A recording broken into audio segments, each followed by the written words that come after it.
Okay, I'm working on my camera setup right now, but we should be good. Hey, we are. I needed to rip the pages out of my notebook. I forgot to. We are having book chats today, so I want to talk about books. And I need to finish building my TBR jar, so we're gonna talk about books and build my TBR jar with me. Cause why not?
Collection on the side.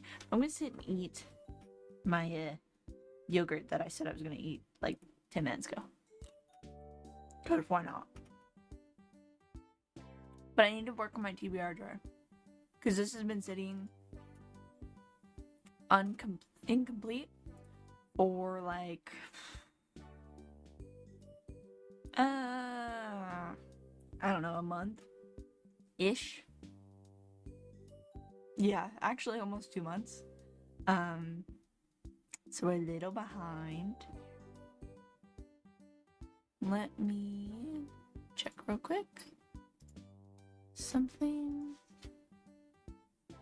Need my keyboard access. We have different snacks. We have chocolate, we have yogurt, just because I needed to eat something actual food. Um, and then we have goldfish for sustaining food. Does that make sense? You know? And if you see anything in the background that you want to talk about, please tell me. I will gladly chit chat about this. My chat should be viewed on the side. It'll be like over here. So your chat will be shown. That way it's not missed. Currently, I'm just chilling here by myself, talking to myself, but that's okay, because I need to eat yogurt, so. We eat yogurt. We'll have chocolate. I got my yarn and my beads. That'll probably be really loud every time I need to get into it. Let me open it so it's prepped and ready to go. That might be really loud. Maybe. I can't open it fully.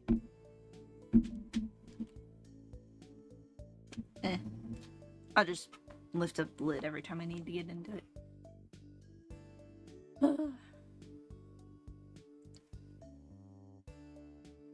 I'm enjoying this yogurt.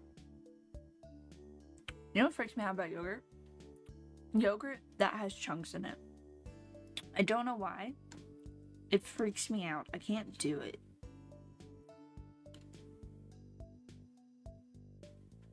I luckily haven't reached a chunk yet, but I have to like remember not to chew. Because even if it's yogurt, for some reason my brain tells me to chew.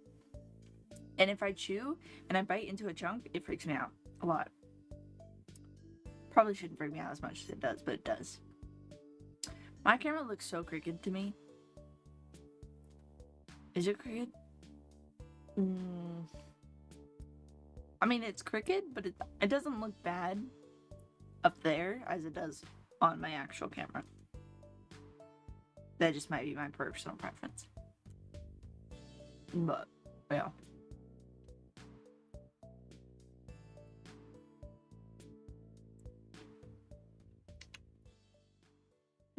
It's fine. I can see my face on like 3 different screens right now. It's really trippy. Let me hide one screen. That way I stop looking at myself there. I'm a person that if I see a reflective surface, I will look at myself. I may not check myself out, but I will look at myself. There's a chunk. So, I have strawberry banana. There's chunks of strawberries in here. I think I would prefer chunks of bananas, but both of those ideas freak me out. It's really not fun. I thought about reading on stream. I don't know if you're allowed to do that with Twitch, though. I don't know if they'll get mad at you for it.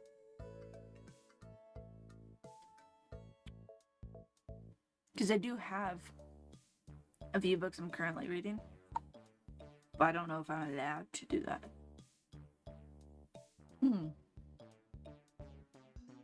Probably should have grabbed my Kindle, because my Kindle has more books on it too. I mean, I can pull up the books that I have on my computer, because it's through Amazon, but maybe I should have grabbed my Kindle. My spoon's getting stuck in the thingy material.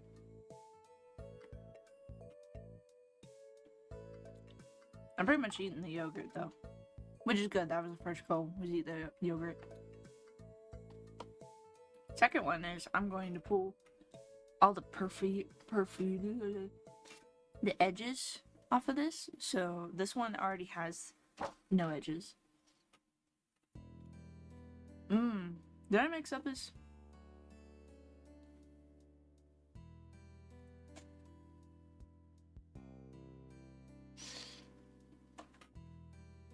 Man, I really hope I didn't mix this up, because if I did, I'm kind of screwed.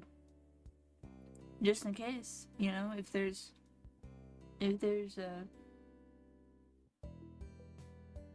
groups, you know, book series on here, and I mix it up, that'll suck, because I'm not gonna know the series. Whoops.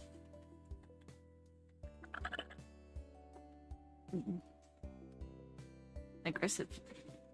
There are some things I have on here. So a lot of these books are Kindle books.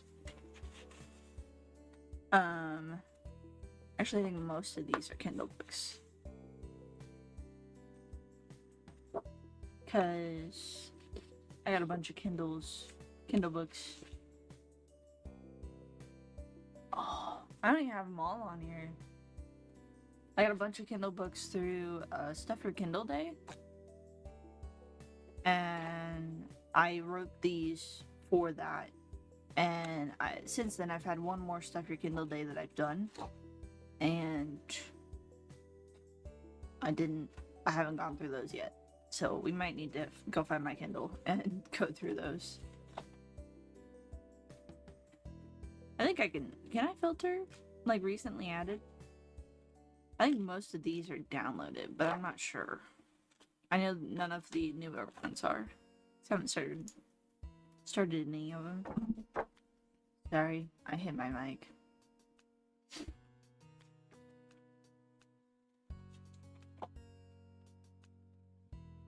I also hope you like the music. I thought it'd be fun to have like cozy music instead of the normal like kind of crazy music that I have in the background. This is so hard to bend. It should not be this difficult to bend this. Like, Jesus Christ.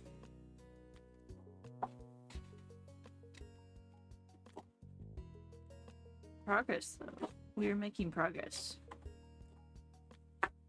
This will take hours for me to do, by the way. I might not do all of it on stream. This will absolutely take me hours. I need a trash can. What if I just put the stuff in my yogurt container? Is that bad? Hi!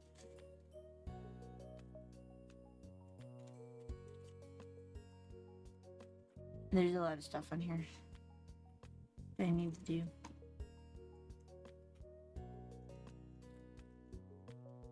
I like missed my lip when I went to put that in my mouth.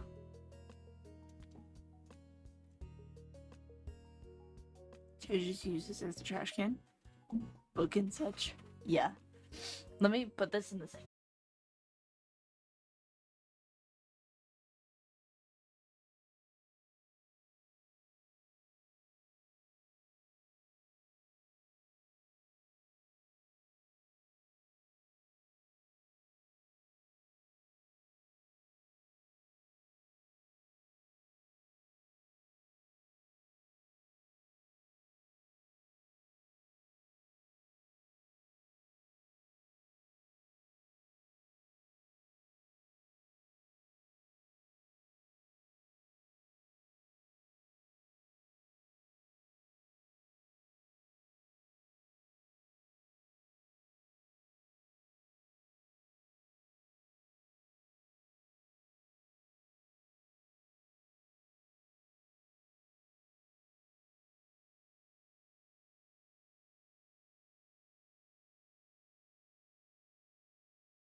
that a book?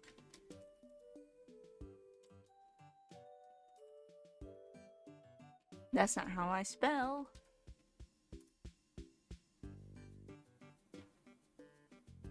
Well, some things came up, but I'm not sure if that's what you're talking about. It's like a Kindle, but not. Oh. Okay, so that makes sense. I see that now. It's showing on my screen. I mean, technically it's not dead trees. I'm just gonna put that out there. If you get this, then it's not gonna be a dead tree. You know? That's probably a bad mindset, but like, it's not wrong. I don't remember which page was first in this. Because if I knew which page would first, this would be easier.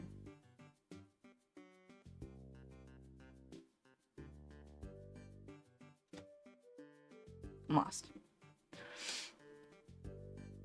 Discord book is about Martin Luther and stuff like that. Oh, okay.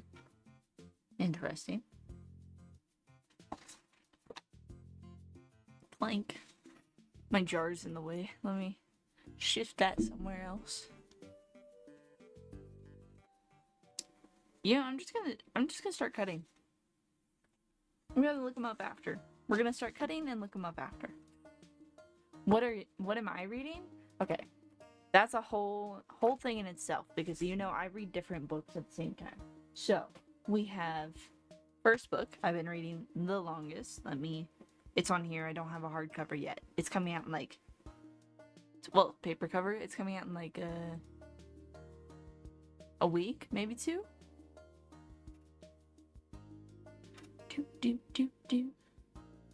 Yes. My Kindle and my phone are on different pages of this book right now. So I'm gonna have to go through and see where I'm supposed to be. Okay, this one's the first one. What are you? I'm gonna read this, but maybe not. Or I'll get it later. Okay, so this is what I'm currently reading. One of the ones I'm currently reading. Shine. This is the book I was talking about the other day. Which is really good.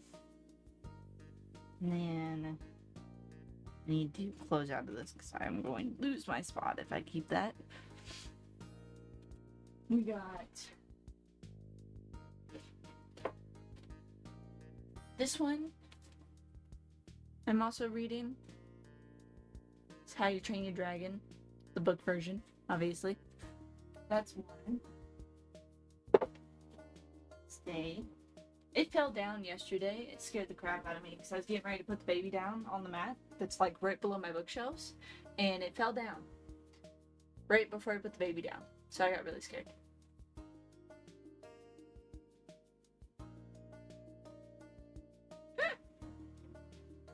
Technically, it's slightly different. The title is a little. Where's my other book? Did I add it to like the stack? I did. I added it to the stack and then stacked on top of it. This one? There's one more. Somewhere. I think. Okay. Well, current reads How to Train Your Dragon, JC's Hell's Bells book, and then Configured, which I'm reading on my channel. And then I have one more book that I am currently reading, but I have no idea which shelf I put it on, and it's likely hidden behind something else, so. Technically, I'm reading 4 books. Ish. Hell's Bells is so good, though. Like, it's great. And then the, I'm gonna read this, but maybe not. I started reading Pride and Prejudice again. I love Pride and Prejudice, don't get me wrong, but like I feel like I need to read books that I've already, or that I haven't read and not already read, and I've read Pride and Prejudice like 3 times. So that would probably fall into that category.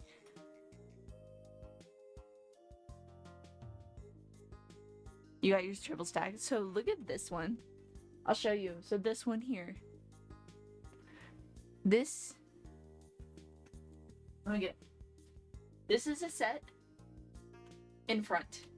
And then we have this set in front. And then we have books behind it. And then I have this middle part that deals with these in front. And then we have on top and then below. I don't know if you can see that very well, but that is what's going on currently on my shelf. I found another book series. Aha! Ouch! And landed on my toe. This is the other book I'm reading. A Door in the Dark. I knew it was a door and then there was dark, but I didn't know how you actually said it. That's another one I'm reading on my channel. Stay. It took me so long to get you guys to stay where you were. And now you want to fall over. I redesigned these shelves for hours. Son of a bitch.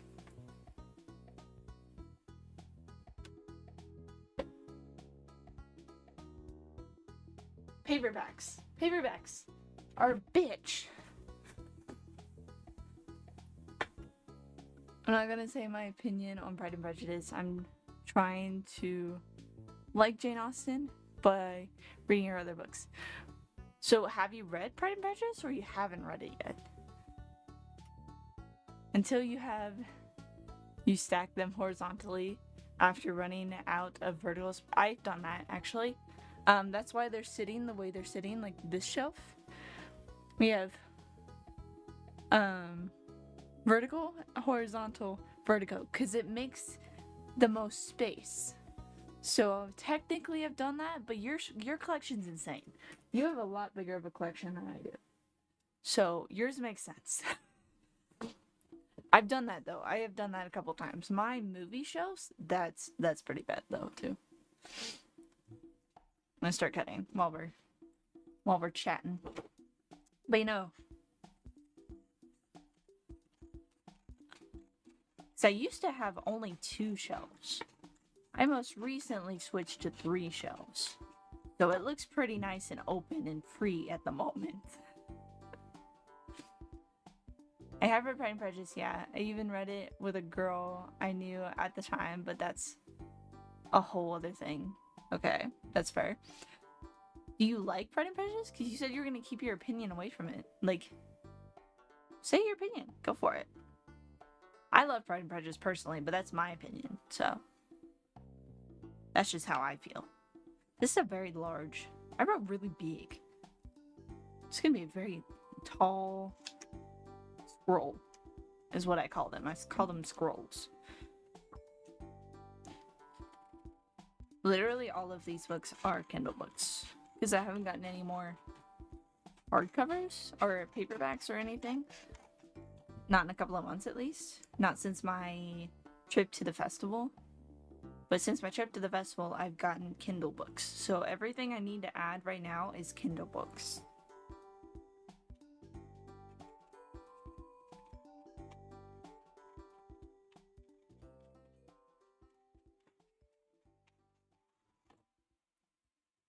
I put them too close together. I'm having to cut words apart. I did not like it at all, for real, man. I hated Mr. Darcy, and the girl was reading it was like, what? But he is so handsome, yet kinda autistic in a charming way. What? So you don't like Darcy? Well, that's interesting. See, I understand where you're coming from.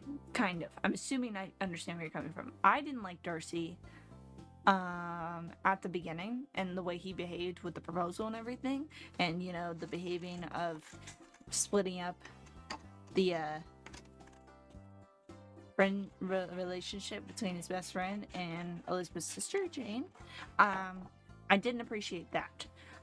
However, at the end, towards the end, where he started to show more compassion, like it was, I think it was when he was when Lizzie was visiting Catherine, or visiting her best friend, but at Catherine's place and shit like that. that's where I started to like Darcy more. And then when her family met her, like the aunt and uncle, I'm typing that 200 words per minute, and it's like near 10 p.m. Thank you. Oh no, you're good. I also felt that Mr. Wingham was used to purely be a worse person than Darcy, so I would feel better about him. That, I get that. I can understand that. He was a bad character in itself, but it was like, I don't know. I've read it a million times and I've seen the movie a million times, so my brain, when I see Wickham's his name, by the way. When I see him, my brain instantly goes to, oh, fucking kill him kind of situation. That's how I feel. But I also know the whole scenario. But he was introduced kind of nice at the beginning, and then when he like immediately started talking bad about another person, and it just kind of worked out well because of Elizabeth's disdain for Darcy at the time. But like, I didn't like how the whole time they talked bad about Darcy. I could get he wasn't a pretty nice person. He's a pretty shitty person at the beginning of this. But like, you talk shit about people that you just met, or talk shit about people that you know, but two people that you just met. We also watched the movie before we read it, and I can only think of Darcy as the guy from the movie. What did you watch the Keira Knightley version? Because I actually own technically all three. I think it's three. So I have the BBC version, which is the closest to the book in accuracy wise, storyline wise, and then I have the Keira Knightley version, which is arguably the most popular version, and then the zombies version. That one's pretty good if you haven't watched it. Yeah, the Keira Knightley version. Yeah, that's like the most known one and what most people watch. But while it's like a decent movie, it also really does, that movie in particular portrays Darcy very kindly versus how he really, really did behave at the beginning. Because it just showed him a little different. I don't know. I got nicer vibes from him in the Keira Knightley version than I did in the rest of it. I don't know. I almost got the Pride and Prejudice and Zombies from a bookstore, but I was still in the aftershock of the book, so I was like, ew, dude, ew. I like the zombies version. That's understandable. I can get where you're coming from, but I like the zombies version quite a bit. Because I think that one presents the Jack-acid version of Darcy a bit more. It's a different context of why he's such a jackass, but it does present his jackassiness, you know? And that's what I like about it. But I also like the story that Elizabeth is... It just presents more of Elizabeth being not caring what others think and wanting to be her own person and stuff like that, and I really like it. Remember when Darcy stormed into the room in the middle of the book and is like, "You are going to marry me?" Yeah. Okay. So, that scene,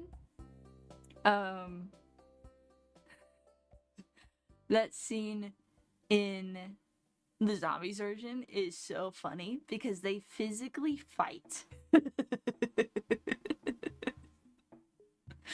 They actually physically fight in that. I'm swinging these scissors around. I swear I'm being safe with them.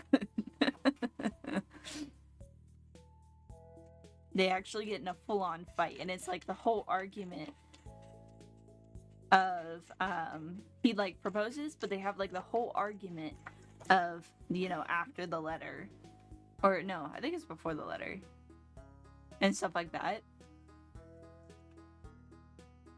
in the whole thing. It's great. Yes, man. Actual improvement. Yeah. They physically fight in that. I highly recommend you get that movie. I think you would enjoy it.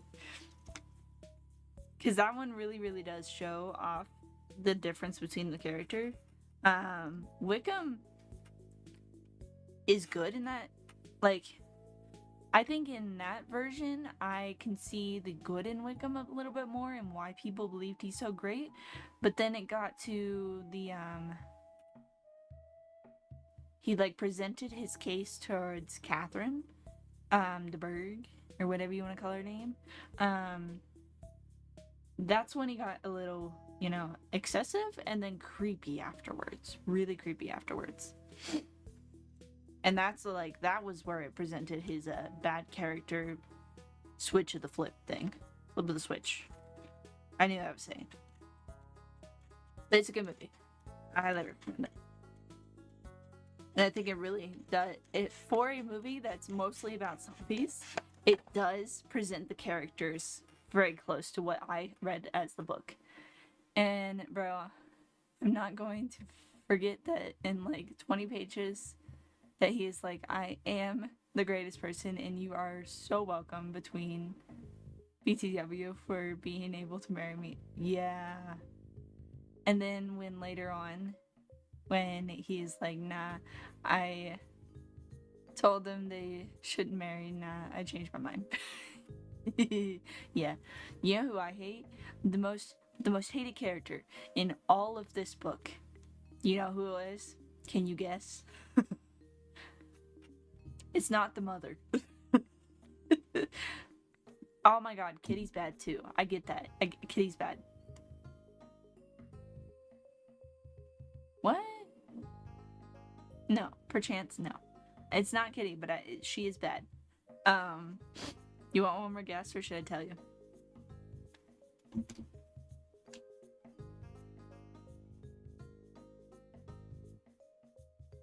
Her dad.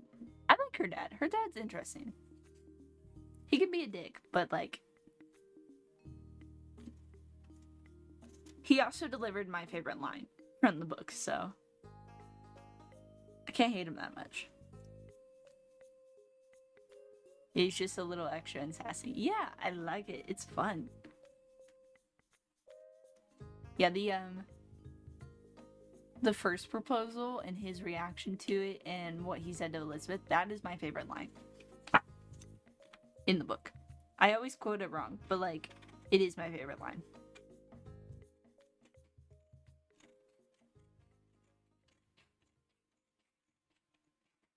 I'm a skilled cutter with scissors, I swear.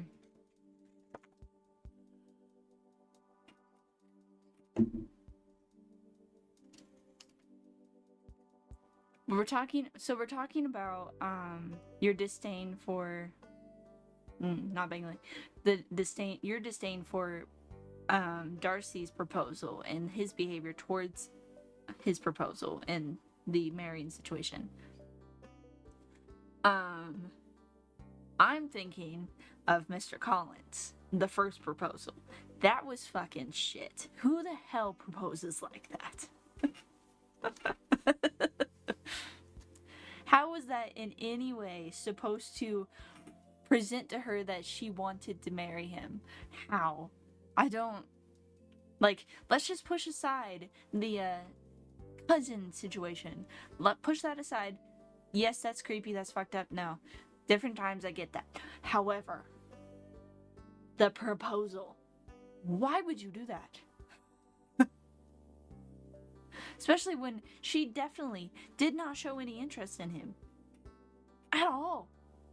None of these people have ever talked to a woman in their 30-something years. Yes. Yes.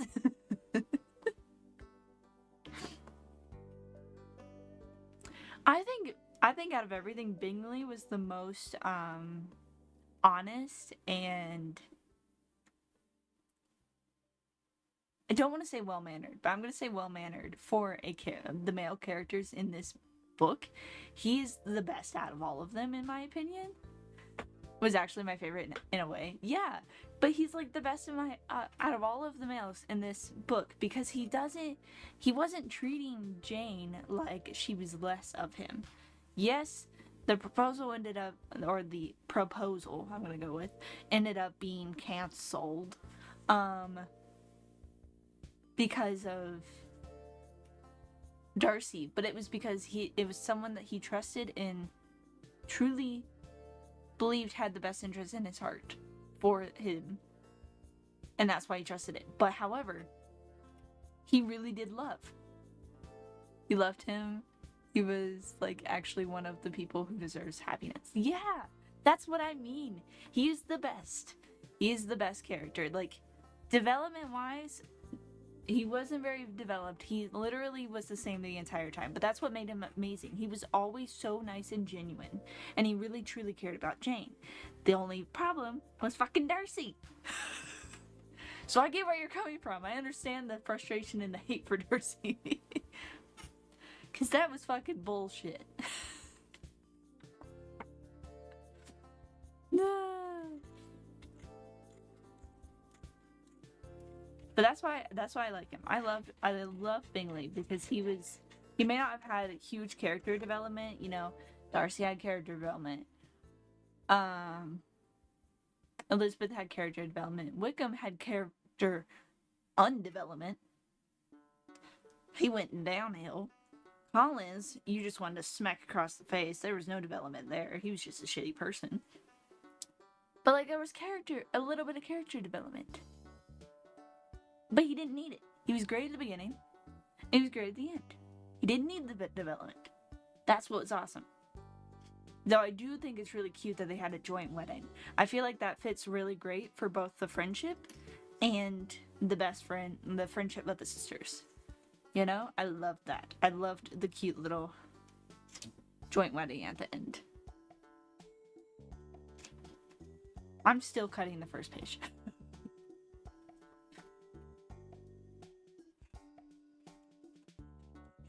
And like, poor Jane. She got like the butt end of everything. Besides obviously her marriage, but she got like the butt end of everything. When her sister got married and treated her crap because she got married first and Jane was the oldest. But like, Wickham was such a snake, but I also felt Jane Austen writing him in so had someone to hate that isn't, oh, Darcy, oh, yeah. That's fair. Okay, I have this written down. Is this the same story? I'm gonna separate it to the side and then figure it out later. Because I don't know. The words look really separated to be one thing, but also sometimes if I write one word that I don't recognize, it'll take me a minute to realize that, you know, there's another word that goes with it. So it might be the same thing.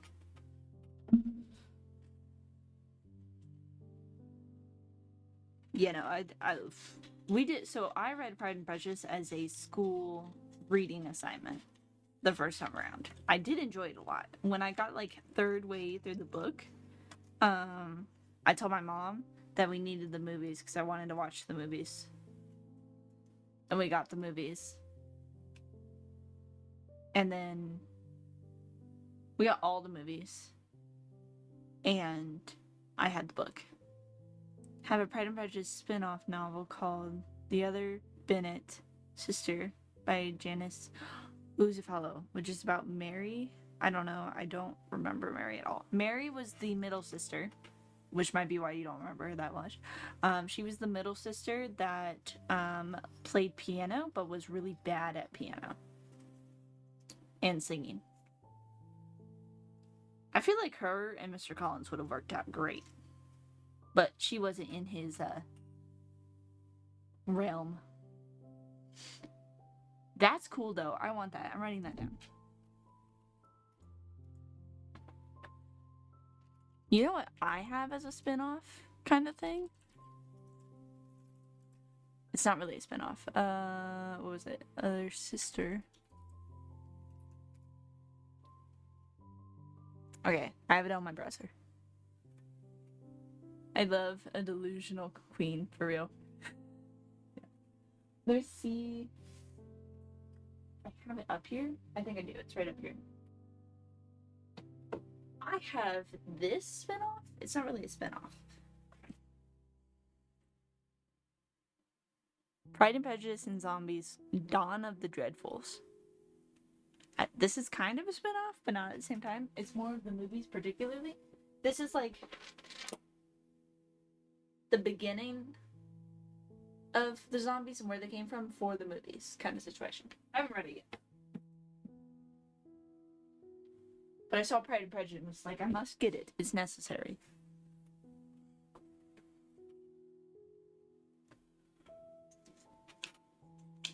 I'm still not through the first page. This is such a long process. It shouldn't be this long, but it really, really is. And I'm screwed if any of these are serious. Pretty sure none of these are.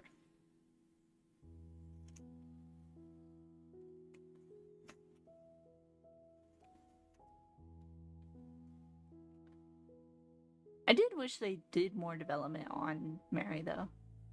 Is this a sequel of Pride and Prejudice and Zombies? It's a prequel, technically. I remember seeing the cover, but it was just the first Zombies one, I think. Yeah, that one is a prequel to my understanding. I have not read it, though. So, I could be wrong.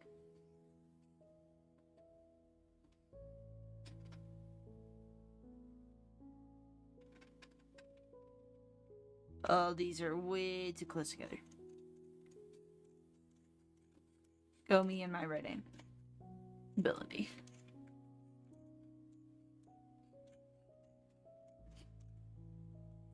But to my understanding, it's a prequel for the movie itself. I just got an image text message. Dakota, if you are watching, do not text me. I cannot open it. Text me on Discord. I can open that. Which Jane Austen books is it you got? Not much. I have 2. Technically I have 3, but technically 2. So let me just grab these.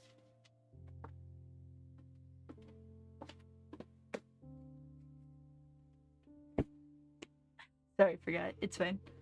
Okay. So I have this. It says, The Tiny Book of Jane Austen. I think it's like a bunch of quotes from Jane Austen. So, here we go. Just a little picture. It says, nothing ever fatigues me but doing what I do not like. And it's like just a little quote book. Pretty much. It's not really Jane Austen, but I got it when I went to visit where they filmed the movie for Pride and Prejudice. I went and got these there. And 2 copies of Pride and Prejudice for some reason. Oh, that's so cute. Yeah. And then there's this. It says, I just dropped my Pride and Prejudice book. What would Jane Austen do? Quips and wisdom from Jane Austen. This is the book. And then it's like quotes from her different books. So, quote from one of your books. I can't speak well enough to be unintelligible. And then a book from Emma, which I have. Better be without sense than misapply it as you do. Then we got, yeah, it's just quotes from the books that she has written, to my understanding. But it was too cute not to get. Like, these 2 books were too cute not to get.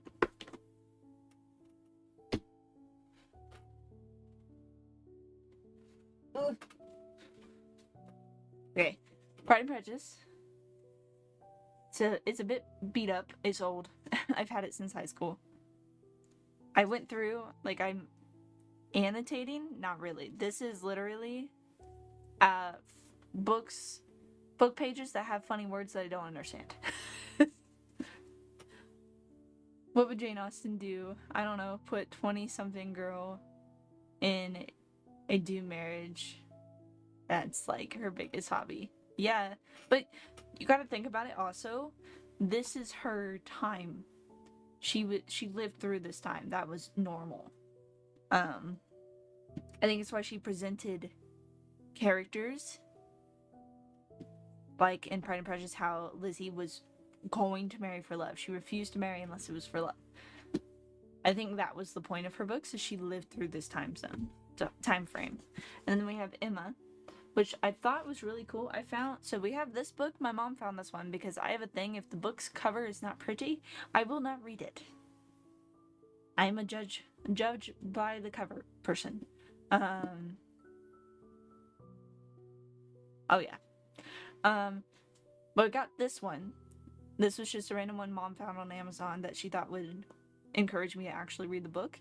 And then I found this one in England that kind of matched.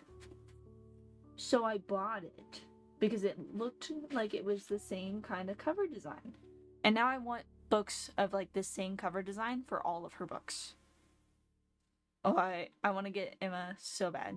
Yeah, so I found this one in England when I was in London, I think. I just found it in a bookstore randomly. But as you can see, it's less abused than this one.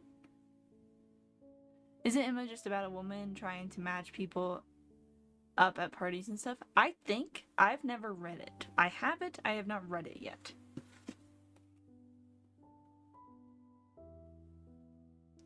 The back of it has a quote and it says, "You must be the best judge of your own happiness." But no, I have not read this yet. Yeah, it's a collector's edition, is what this one is.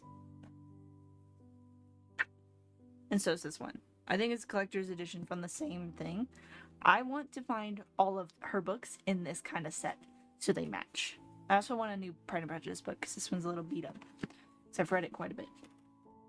And then I have another collector's book for Pride and Prejudice, which this one's got pretty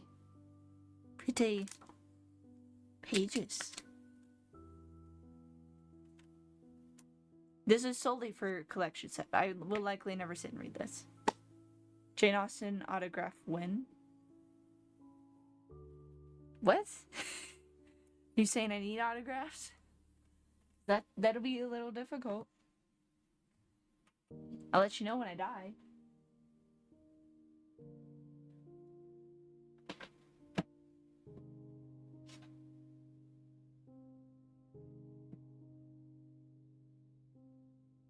Where'd my other two books go? They're up here.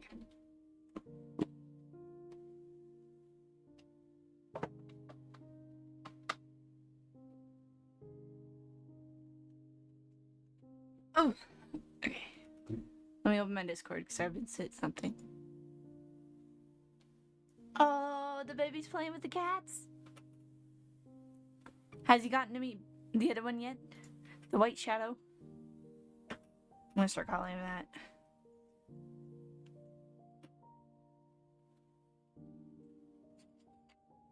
Okay. Boop. The thing is that I'm such a classics enjoyer. I love the Victorian author Charles Dickens and stuff, for real. That's fair. So far, classic kind of books is the Jane Austen's all I got. I'm much more of a fantasy book reader, as you can tell from the books behind me. But I get where you're coming from. They're really pretty too. They just have like a way about them, you know? This is so difficult. I found this romanticy book. I think. I don't know. It might just be a romance book. On my Kindle. It's called Pride and Prejudice and Turkish Delight. I don't know. I got it because it's free. I like getting free books. That way, I have them if I ever get to want to read them, you know?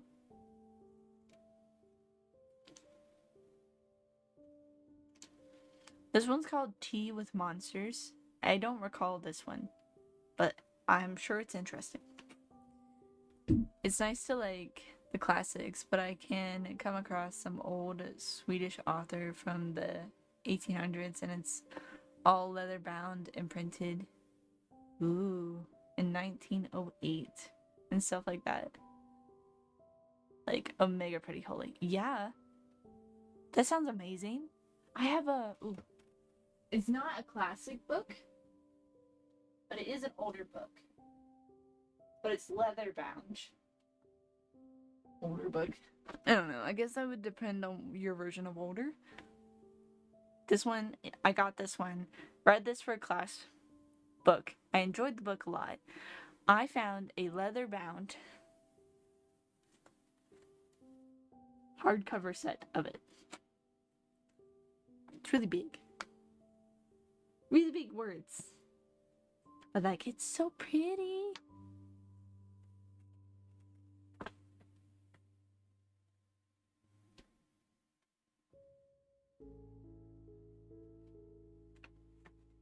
Oh. You have that book, but not that edition. I was searching for that edition for a while, and I think I actually found it on like Amazon. And it's in really good condition too. I've gotta fold up my little extra papers now. And shove it into my yogurt container. I don't have a trash can in here. I should have grabbed like a trash bag or something. Because this is a mess. It's shop papers in the room. Ugh. So nice, even. Yeah.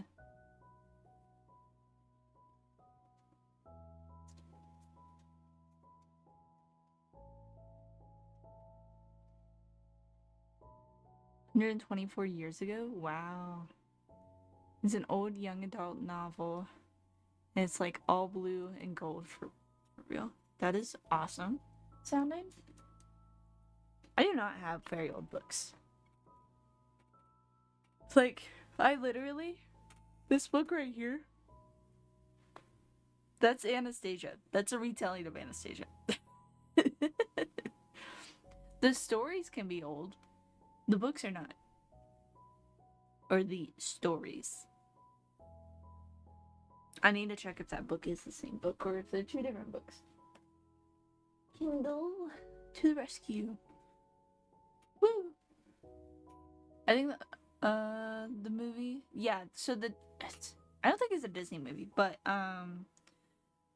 the movie Anastasia is based off Anastasia Romanoff, the Romanoff family, and the whole story of what happened to the Romanoff family, but it's the idea that Anastasia was the only one that survived.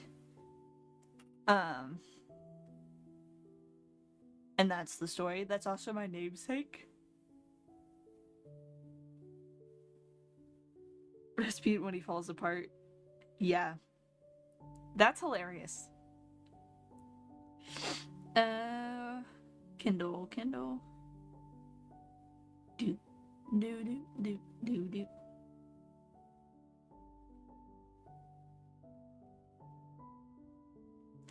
Oh my god. When I delete a bookmark on my Kindle on my phone and not on the actual Kindle, when I delete it on the app, it does not delete off of the Kindle itself. So I just end up with like 20 different bookmarks by the time I switch between the two things. Pretty bad. I am 23% in that book. Library. Search. Okay, yeah, those are two different books. They're actually at the top of my list. But yeah, so the movie was created based off of the belief or the idea that Anastasia Romanoff survived the massacre of her family. And then that book, this way, that book is another retelling of it. I have not read it, so I don't know fully what it's about. But I have another one. It's called Anastasia and Her Sisters, and I'm assuming it's like the relationship between her and her sisters. I read one in high school, a retelling in high school that was about Anastasia, but it was more of in her lifetime before the death of her family. Like the end of the book, I think, was the death of her family, but I don't entirely remember that book name, so I can't even like go and find it. We can look actually. Anastasia Romanoff.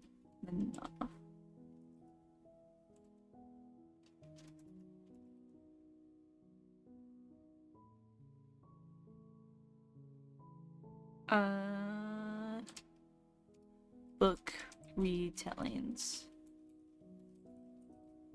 See if we can find something. She must have been super young, if I remember right. It was the October Revolution. No, I don't remember the exact. I watched a documentary on the story.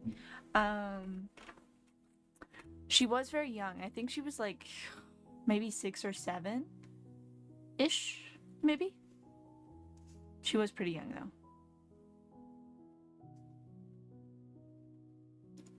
There's 25 retellings of her story in Goodreads. Okay.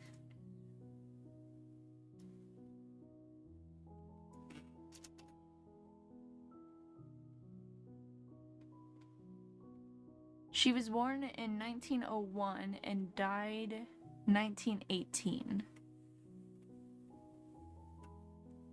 Like a month after her birthday, too.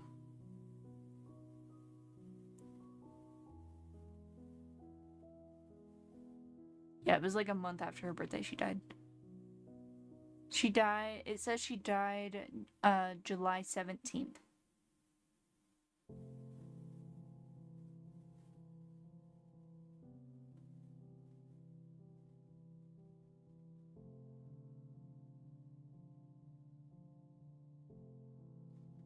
Okay, the October Revolution was 1917.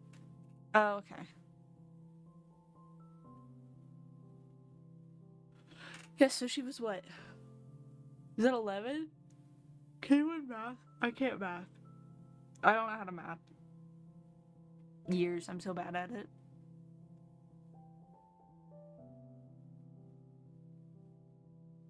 Her dad was like super stubborn and refused to move out of his castle, if I remember correctly. Yeah, it was something against her dad in particular, something that he did in his rule,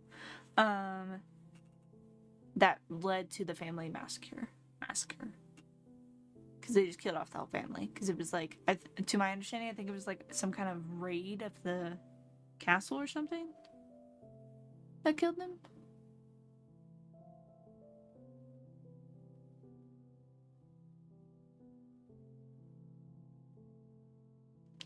I read about this gazillion years ago. Yeah, I don't remember it. I never fully read the story. I know of the story because it is my namesake, and every time someone hears my name, it's like, oh, is this from this? Or I get asked if I'm Russian a lot. That's interesting to me. I don't think I am. As far as I'm aware, that is not in my DNA. But it is my namesake.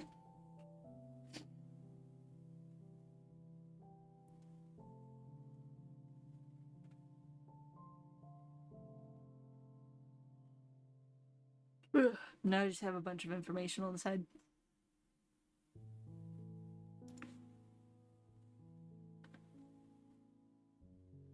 Yeah, so this article mentions the rumors that claim that she might have survived. 100,000,000% American. Me?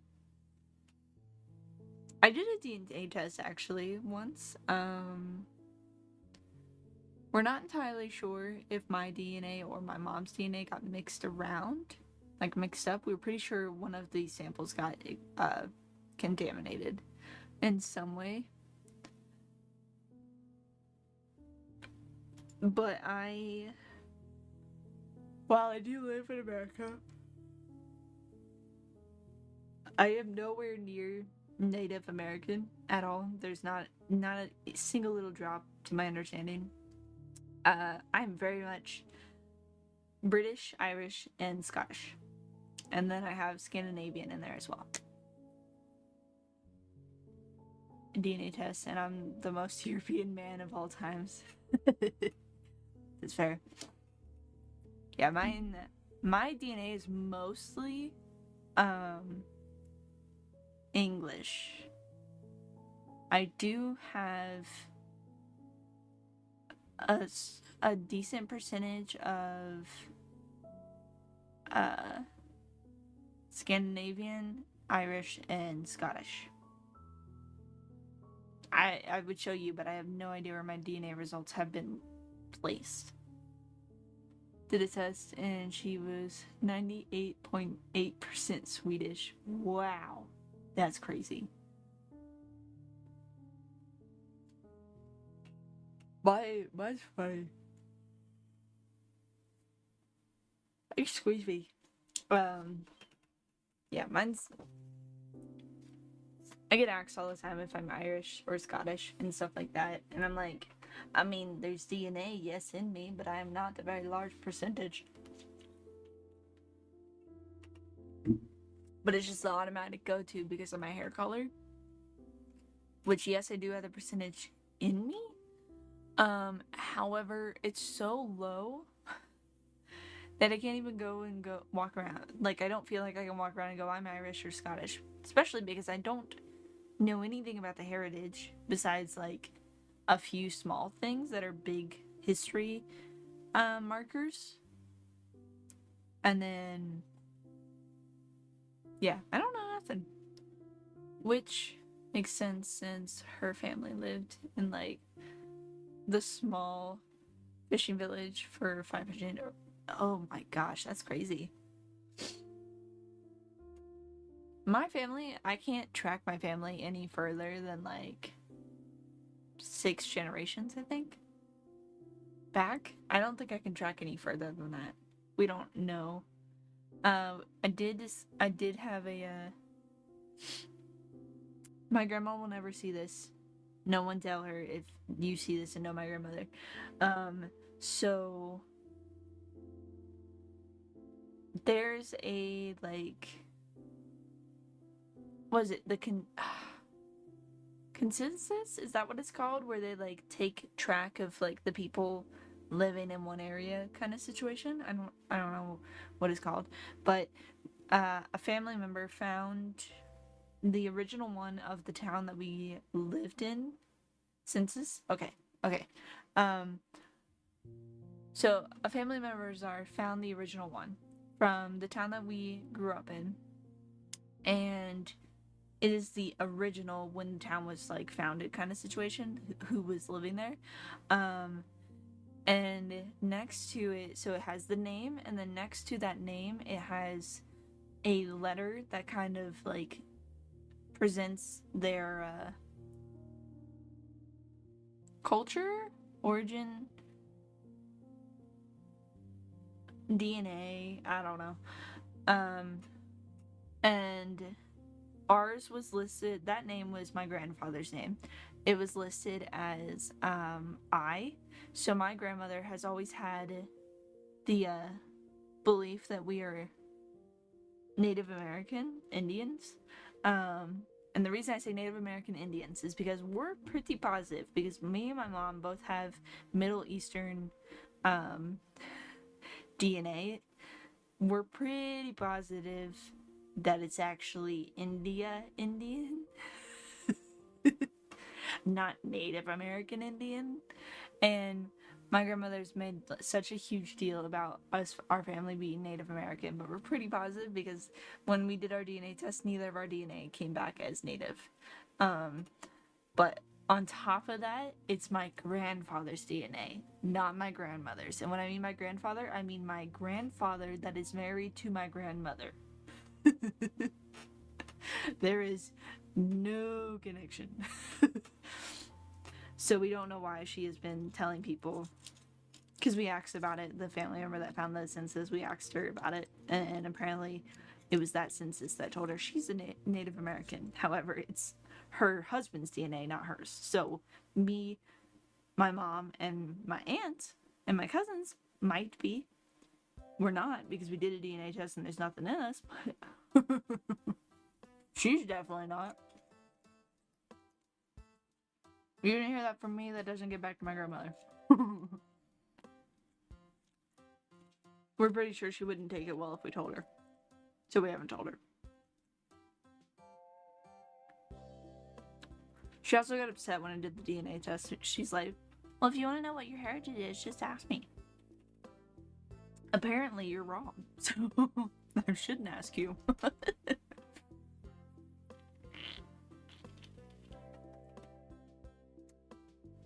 But no, that's funny to me. When my mom finally told me that story, I was like, you're kidding. Please tell me you're kidding. No, the myth making, no. Yeah. I was hoping that my mom was kidding. She said no. That she was not kidding.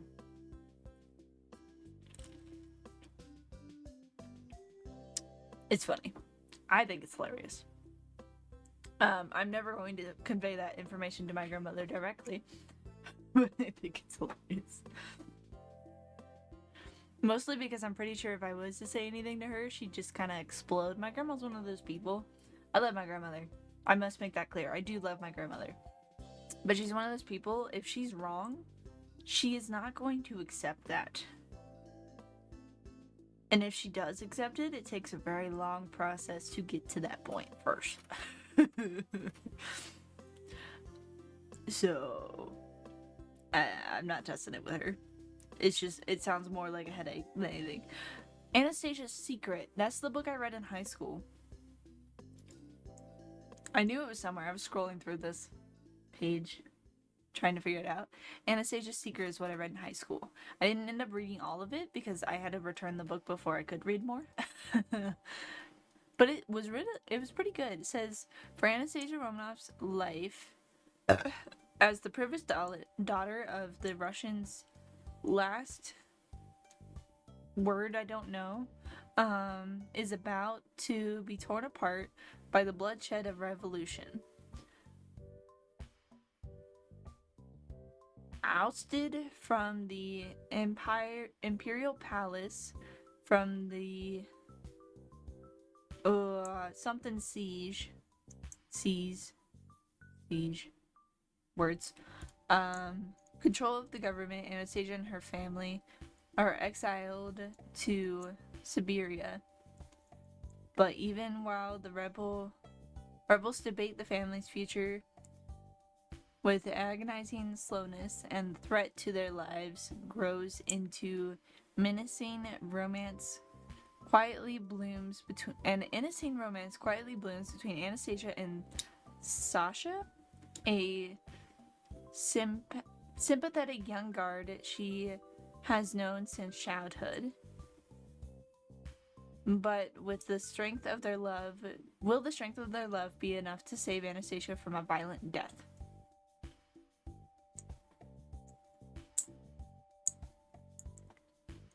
I read that in high school. Or at least I read a quarter of it in high school. I'm a slow reader, so I had to return it before I could finish it. Because unfortunately, I got that book because I wanted to read it, so I checked it out to read it, and then I had a book report that was coming up, and I was told I wasn't allowed to read that book for the book report. So I had to give the book back and find another book for the book report. Did she save her from the wicked, violent death? I don't know. I did not finish the book. I've been debating about buying the book, but I currently have not. Should I add that to my list of things I need to get?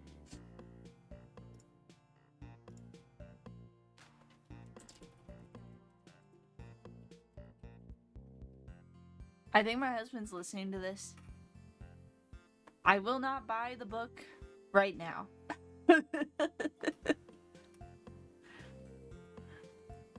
Just putting that out there. So I looked up Anastasia's Secret, and I just had like a childhood flashback moment. of a movie or show or something that I watched as a kid that I strongly remember, but I don't really remember entirely. 14-year-old you or whatever, whenever it was, is yearning for the answer, right? I'm putting it on the side. It's listed now for books that I need to look up and maybe put in my Amazon cart for later. So I just found this when I looked it up. I found this thing that is a movie that I very vividly remember as a child. I have no idea when I ever watched this or understanding it at all. It's called The Secret of Anastasia, is what it looks like it's called. It was made in 1997, or it was published or whatever in 1997, but I remember so vividly. I have no idea if this is correct or not. I might be nuts. Following Anastasia's story and her survival of everything, but her family's like instruments, they're like ghosts in instruments, and they follow around as like spirit guides or something. I don't know. It's been so long. I have no recollection. I can totally click the trailer though. We can watch it. Let me. Give me a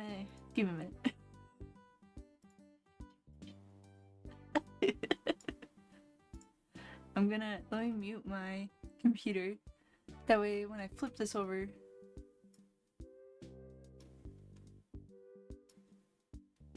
Screen, you're gonna be able to see my ridiculous or semi-ridiculous YouTube recommendations, because I just doom scroll in YouTube sometimes. Do you know what I'm talking about, or am I nuts? Is this something very weird to me? Let me display capture, that's what I'm looking for.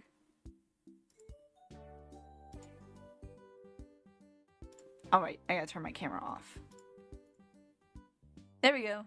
Camera inception. Hope you enjoy. For a second. Okay. We up? Yeah. I can see your comment, but I can't see your comment at the same time.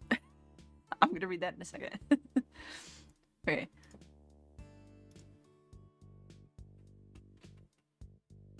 It's muted.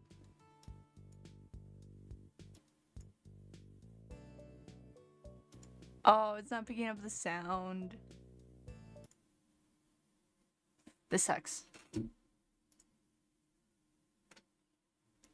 let me... Inception. Screen inception. The Secret of Anastasia. Doom scrolling or the weird ghost. Both.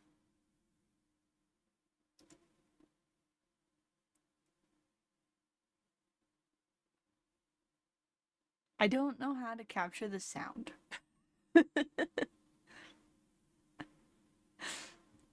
I want to capture the sound, but I don't know how to capture the said sound. Can I just do, sound capture? Or like the screen, please? Would that be acceptable? OBS, my beloved, yeah. Display capture sound. I don't know. Okay. I got it where it'll accept the sound. Hopefully it's not blazing loud though. And let me put it in my earbud so I can actually hear it as well.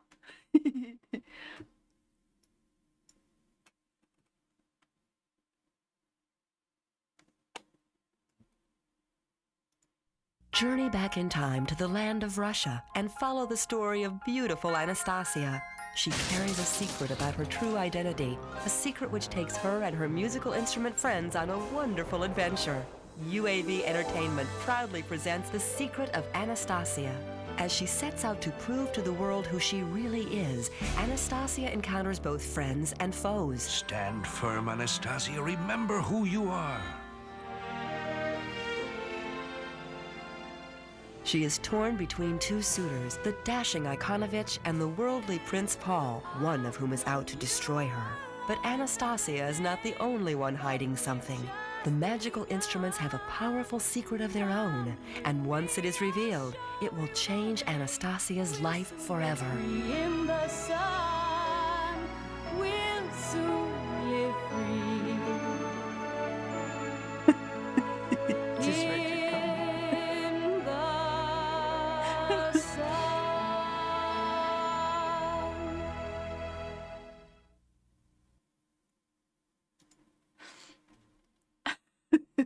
I so vividly remember this. I don't know why, but I so vividly remember this.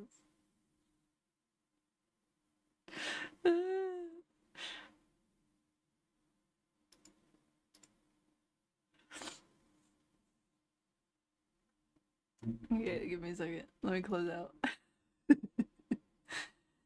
This is what the greatest minds of 1997 was cooking up. A communist. We got the Little Mermaid at home vibes.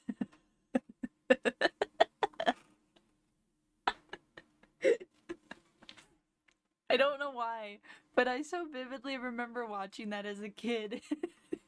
So I don't even own it. I don't know why I remember watching it. I have no idea.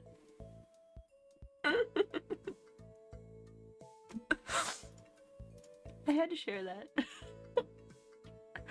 Someone else had to have that information.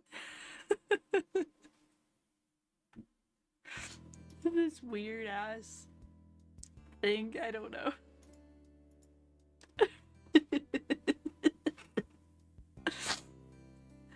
Does it bad that I want to watch it? But like the secret of their own, the instrument secret of their own is I'm pretty sure it's her family members. They're like spirits guiding her.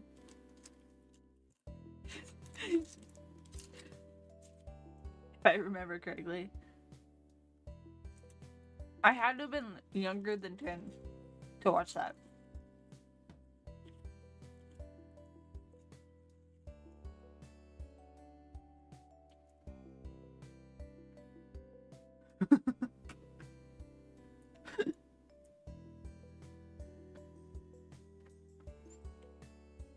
I just threw my trash into my chocolate. I have a chocolate jar. It's a mug, but it's a jar. Yeah. That was years ago. I watched that years ago. I had to be under 10 years old to watch that, I swear. I have no idea. There's 25 retelling books of Anastasia on Goodreads. Or at least that are labeled as retelling of Anastasia when I googled it.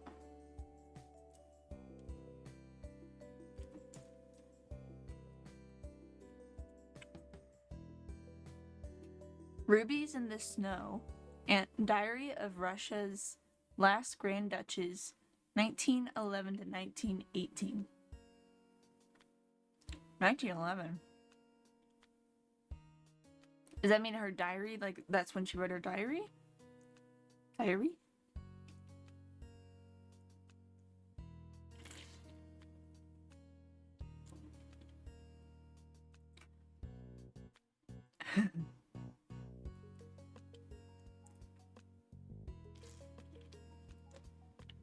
You know what TV I had as a kid? Let me see if I can find it. I had a Disney Princess TV. Box TV.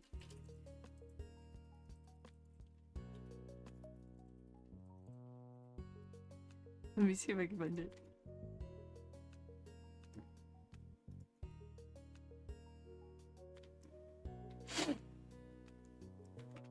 I don't think it was this one.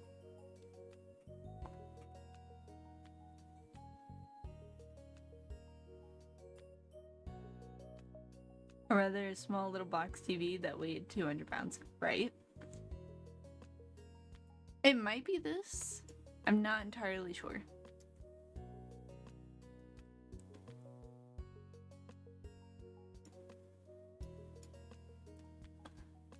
When you turned it on, it was like radioactive static.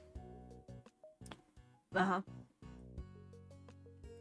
I have like a vague memory of it looking different than this, but I'm pretty sure it was this. Let me show you. You just casually hide my camera. This TV. I swear I had this as a kid. I have to like send a picture to my stepmom and ask her. Because my dad's probably not gonna remember. But I vaguely remember this thing, and then my brothers had a yes. My brothers had a Cars one. It was the Disney Cars box TV.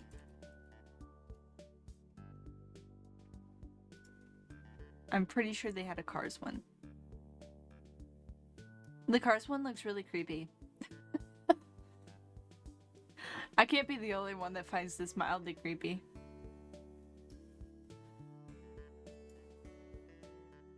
Please tell me I'm not the only one that finds this one mildly creepy. Cars, my beloved, yeah. My grandma bought, she's been buying movies for the baby. So when he gets older, we can start watching them more. She bought Cars 2? No. She bought the movie Cars. We put it in and it started playing, and we didn't read like the disc or anything. She just bought it secondhand. It was Cars 2 in a Cars 1 movie box, I think. Or it was Cars 3 in the Cars 1. On the Cars 2. I don't know.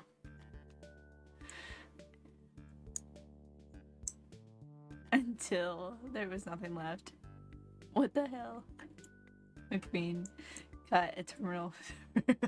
It's so creepy looking.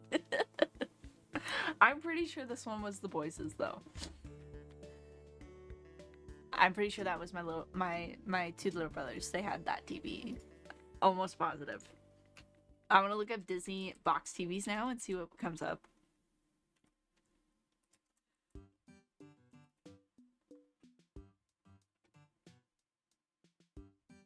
All I'm seeing is the Cars. There's a Mickey one. A creepy looking Mickey one. Oh my god, someone's got a box collector set that they're showing on that's on Google. That's showing on Google. Let me click the box collector set going on here.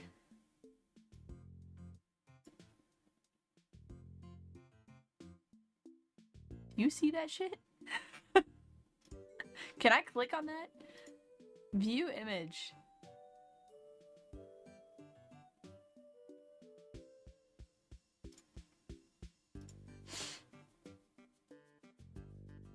Can I shift a little bit? So we got down here, it looks like Spider-Man. The premonition of an unhinged mind. Yeah. We got Cars and Princess. This is what we had growing up, me and my brothers.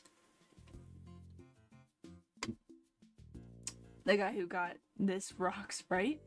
This one's a Batman one. And it's got like the full box underneath it. Winnie the Pooh. I heard about this one. I did not have this one. I don't know what this is. Whoa. I can zoom. Can I move when I zoom? Scroll. Bratz. Oh my god, that would have been my favorite. I love Bratz. We got Shrek. Oh, Strawberry Shortcake. I love it. Also would love that one. Oh, look how pretty this one is. This one's Disney Fairies, from the looks of it. SpongeBob. Superwoman? Best guess? Supergirl? Whatever you want to call it. Pirates of the Caribbean. Barbie. That one's the Mickey Mouse one that I was talking about.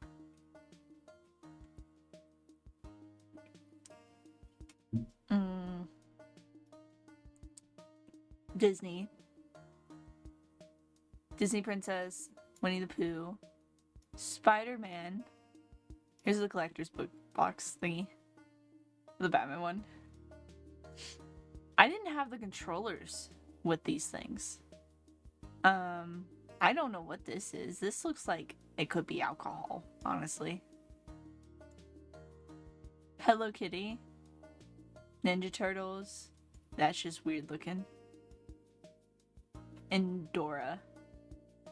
Strawberry Shortcake and Bratz gave me a Vietnam flashback. Oh jeez.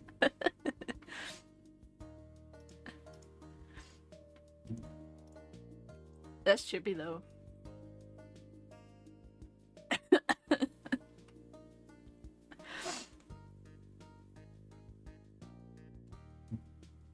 Yeah.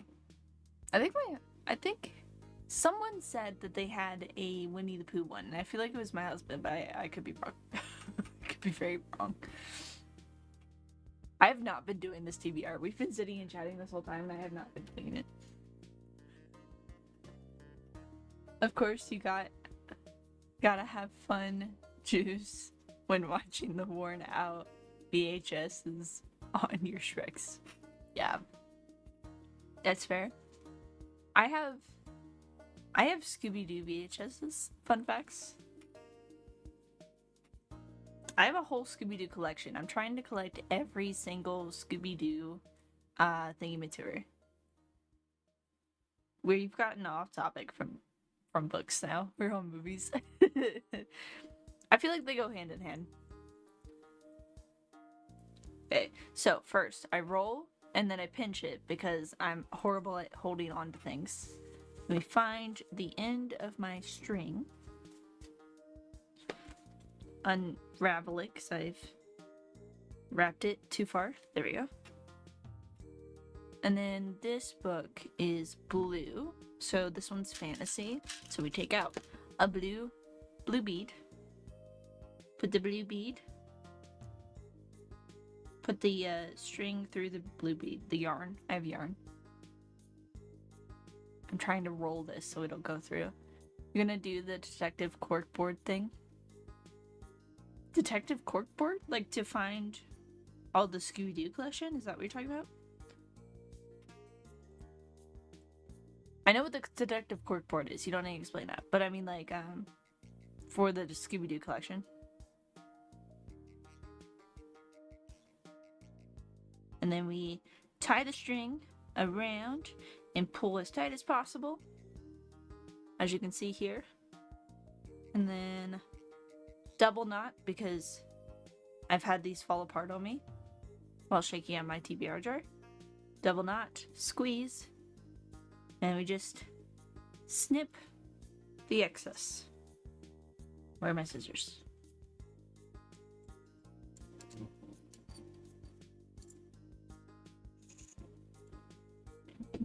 And then we have a little TBR scroll. It's a little flattened, but it's still a thing. And it's nice and tight on there, so I have to just pull the string off and then open it up. I had one that was a book I read that I need to put in here somewhere. When I hit series, that'll be a whole mess. It all connects. Jane Austen, For Who the Bell Tolls, Downton Abbey. It all connects. Yeah.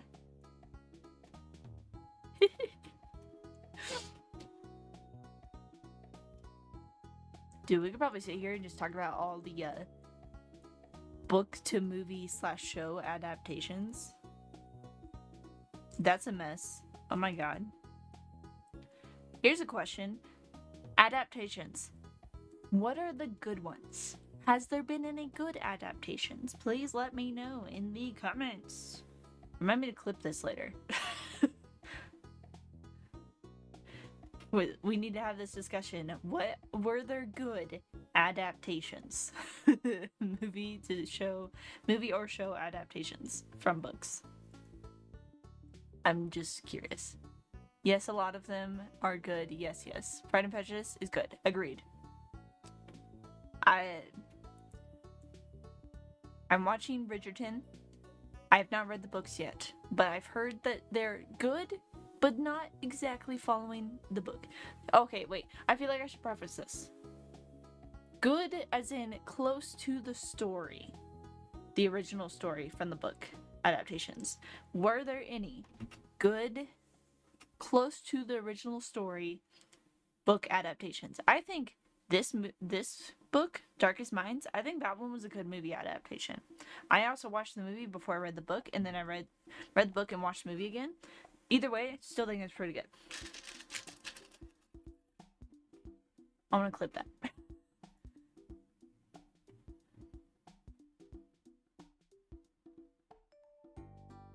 Let's see if I clipped it in enough time.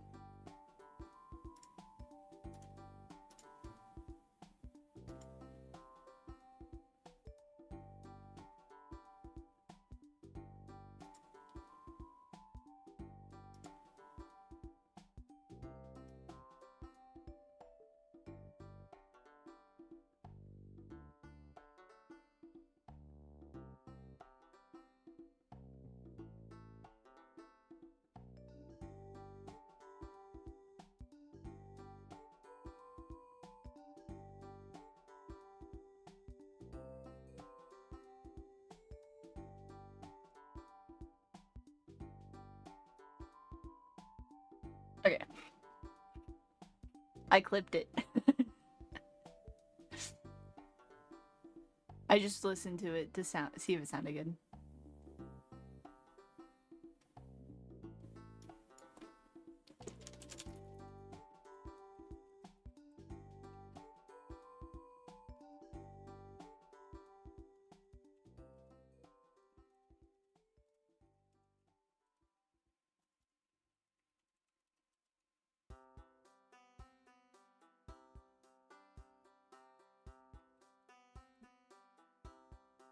That's not how you spell good.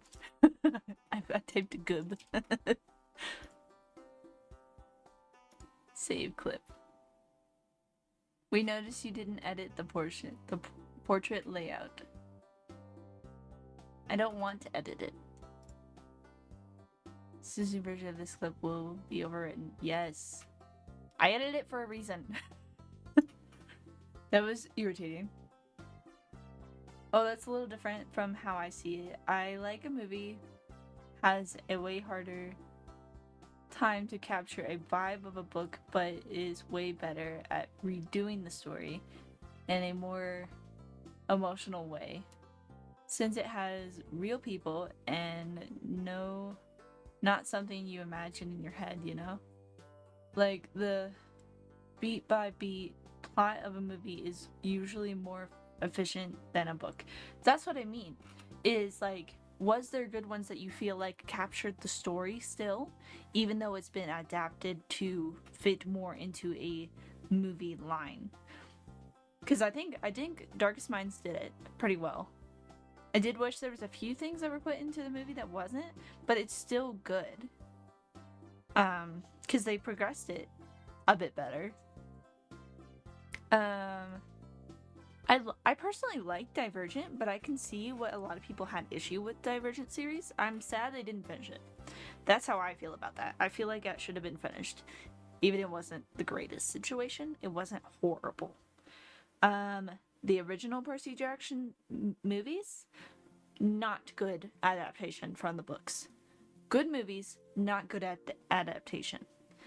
TV show, on the other hand, I've heard is really good. I have not watched it yet, but I've seen a bunch of clips and it seems really good to me. How to Train Your Dragon, technically a good adaptation, but I just rolled up another one and I already have one made. However, the movies and the shows from the movies do not follow the books. Because they made a different, they do but don't, they made a different kind of story. Like, Astrid did not exist. She was made solely as a love interest in the movies. I just chucked a bead somewhere. I'm never gonna find that bead again. It's gonna live there until my child tries to shove it up his nose or something. I'm gonna have to unroll these. I don't remember what the colors were. Okay, Lord of the Rings, maybe. I've never watched that or read them. I have Lord of the Rings. They are behind this book right here. I've not watched it, so I cannot give an opinion. I never saw or read The Hunger Games, so I'm out of the element. I am partially through the first book of Hunger Games. So far, it seems like an okay adaptation, but it does seem off to me. However, that doesn't present if it's bad or not. I love the Hunger Games movies, though. So that'll just be a situation that I can comment on as I get further. Harry Potter. I don't think those were horrible adaptations. I think they did pretty good. I think the movies allowed me to really visualize the books. How is it off to you? What do you mean, like the Hunger Games? Harry Potter movies way better. Yeah, that's fair. They really so the movies for the Harry Potter really allowed me to visualize, or the books allowed me to visualize. No, the movies allowed me to visualize more scenes in the books than I originally could before. I don't know. It's been a long time since I've read the Harry Potter ones. The Hunger Games. So there are things that I feel like would have been really good storyline and important for them to add on to the movies. This is not tight at all. It would have been better if they made sure that those little portions were added into the movie, because it helps understand the characters a little bit better and know more about the story. At least what I've read so far, it seems like there's stuff they should have added or could have added that would have helped us understand the characters alone. Because, like, the movies, it showed one scene that presented the abuse that Peeta dealt with as a child. I have gotten far enough that I've seen way more abuse presented than they like glossed over the abuse that he had in the movie, when in the books it was real bad. It was really bad, and like no one talks about it. So I feel like if they had added a few more things into the movies, just like little scenes like the flashback scene where you see Peeta throw bread at Katniss, if they had done that, I feel like that would have done that a little bit more for both characters. That would have helped us understand the characters a little better and have mildly different opinions on them. Gale, however, shitty person all around. I hate him in the books so far, and I hate him in the movies.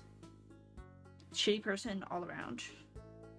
He may have helped out a lot of people. He was like, he's a good person, but towards Katniss, he's actually really, really shitty. Like, I read a part of the book I'm right before she got reaped. I just reached the reaping, the actual reaping, in the meeting after the reaping, before she goes to the games. I just reached that part of that book. I think she just volunteered where I'm at. But Gale's behavior and the way he acts, don't appreciate. Really don't. Yo, isn't it a young adult novel? Hunger Games? Yes, I'm pretty sure it is. This one is red.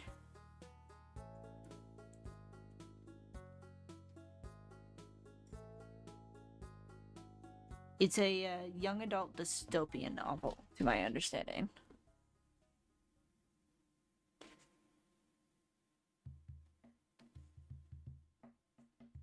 That's crazy. Yeah. It is. It's really bad. But like a lot of dystopians, depending how it's presented, they could be young adult, but I think the category fits. I want to be able to sit and read them, because she's coming out with, the new books and stuff. I'm like sad that I haven't read them. I tried reading them years ago. I actually had someone when I was younger read me the first book of the Hunger Games because she loved it so much. Ah! I dropped my little twisty. She read me the books originally years ago. But that was so long ago I didn't even comprehend when I watched the movies that they were the same thing. I really didn't. But I like the Hunger Games separate from the books. The books and the Hunger Games connected, they are still good, but I think they could have character developed a lot better in the movies. That has nothing to do with this is solely based off of the first book and the first movie. I cannot go any further than that because I'm only partially through the first book.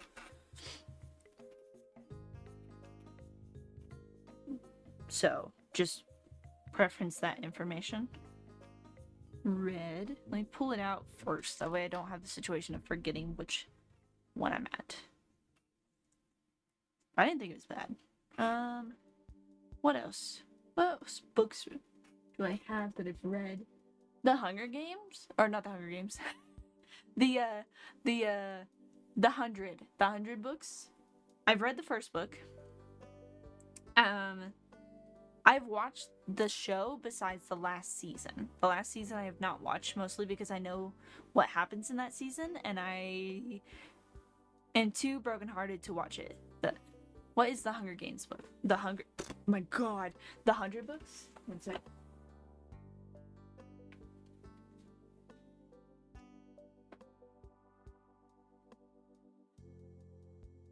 Ooh. Okay. So these are the show's pictures on the front of this. Let me put my little twisty down. This is the 100. By Cass Morgan. The back of this. No one has set foot on Earth in centuries until now. Ew, Netflix covers. I don't think it's Netflix. It's actually CW. It's not like labeled. It says now a major TV series on and then 4. This one doesn't bother me as much as Netflix. But technically the reason these have the show pictures on it, yeah, the reason they do is because the first book was, I think, the only one written and published when they started the story. So it wasn't actually written. It was written but not published, to my understanding. I could be very wrong. Do not quote me. It was written. She presented it to someone. They liked it. They took it and started making it into a show. The first season was released, I think, around the same time the first book was released. These were made while the show was being created. So that's why these have the images on it. They were literally made while the show was being created, and this is like, the show goes way beyond the books. Oh, it was a script made into a book. No. The book was written. The first book was written. So one of my friends actually has way more information about this. I wish I could talk to her about it. She's probably at work. But the first book, to my understanding, was written. It was not published yet. She presented it to a showrunner or someone that she knew that was a showrunner, and they decided to make it into a series. I could be very wrong. And then the first book was actually published. After that, the show kept going. The show was so good and they liked the show so much, the show kept going. These were written not based off the show. And the show is not based off of this. The show is based off of the beginning of this. And that's it. This book is what the show is based off of. And then the show just kind of ran with it. And these books were created as the show was still creating, but they're not, to my understanding, they don't follow the show either in its entirety or almost at all. So the books and the shows are different, but are still coming out of the same time. Yes. So it's the same story, but not at all. Yeah. So the first season was based off of the first book. This first book. That's what the first season was based off of. But it's still, because a lot of shows like to do slow burns, because this is a bit of a romance book, they like to do slow burns. So they were drawing out one of the slow burns of the story that you see in this book. But the book is very fast paced. These are teenagers. These are teenagers living their lives, being sent, they're delinquent, teenage delinquents, sent down to Earth to see if it's survivable. They're pretty much test subjects because the ship that they're living on is in space. It's in outer space because the Earth was nuked. So these teenagers, these teenage delinquents, were sent down as expendable people to die, pretty much, just to see if they could survive. Oh, it's like Mickey 17, if you've seen that movie. I have not seen that movie, but I'm assuming you're right. I can read the back of this for you, though. It says, no one has set foot on Earth in centuries until now. Ever since a devastating nuclear war, humanity has lived on spaceships far above Earth's radioactive surface. Now, 100 juvenile delinquents, considered expendable by society, are being sent on a dangerous mission to recolonize the Earth. It could be their second chance at life, or it could be a suicide mission. Clark, main character, was arrested for treason, though she's haunted by the memory of what she really did. Wells, side character, the Chancellor's son, came to Earth for the girl he loves, but will she ever forgive him? Reckless Bellamy, another character, love interest of a character, fought his way onto the transport pod to protect his sister, the other half of the only siblings in the universe. And Glass, a character that you don't see in the show, managed to escape back onto the ship, only to find that life there is just as dangerous as she feared it would be on Earth. Confronted with a savage land and haunted by secrets from their past, the 100 must fight to survive. They were never meant to be heroes, but they may be mankind's last hope. So, Clark is considered the main character. This is Clark. This is Wells. This is Bellamy. And then his little sister, Octavia. And then this is a love interest named Finn. Glass is not in the show at all. I've never seen anything about her in the show. But that's why I say the books are not off the show. The show was created off the first book. They excluded Glass because they didn't think it was good for the storyline, to my understanding, and then didn't follow the books at all because the books were being written while the show was coming out, and so it doesn't follow the same storyline. Like the book follows like teenage love story. It's so fast paced and flippy floppy. It's like, have you ever been in a relationship in middle school? That's the best way I can explain it. A relationship in middle school sometimes usually lasts like a month at most, a week maybe, and then the next thing that comes around, you're in another relationship not even a day after you broke up out of the first one. That is this story, but they are teenagers. They're under 18. You get judged. So if you get arrested and you're under 18, on your 18th birthday, you're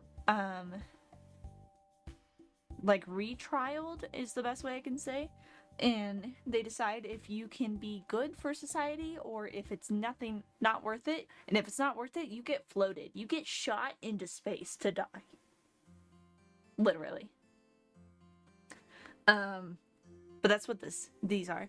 I love the show. Does the show follow the books at all? No. The books were being created while the show was being created. They don't follow at all together. And like the main character that actually ends up, like the two of the main characters are my favorite characters. In the books, they actually end up dating again.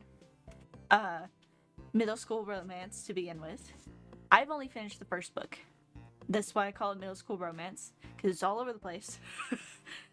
The main character's dating like a new person every 2 seconds, I swear. They get together in one chapter. By the end of that chapter, they're broken up. They're done with. It's a whole thing. But it's good.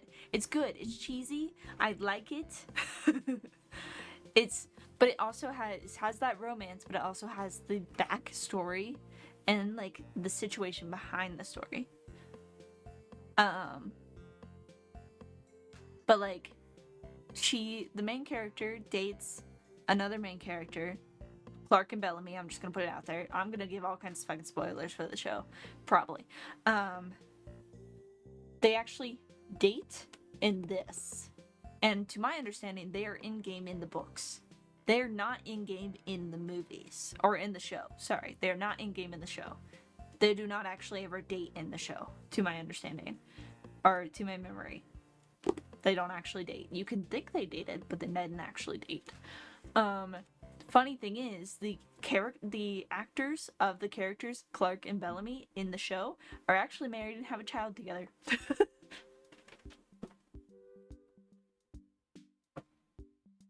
But what I was going with is that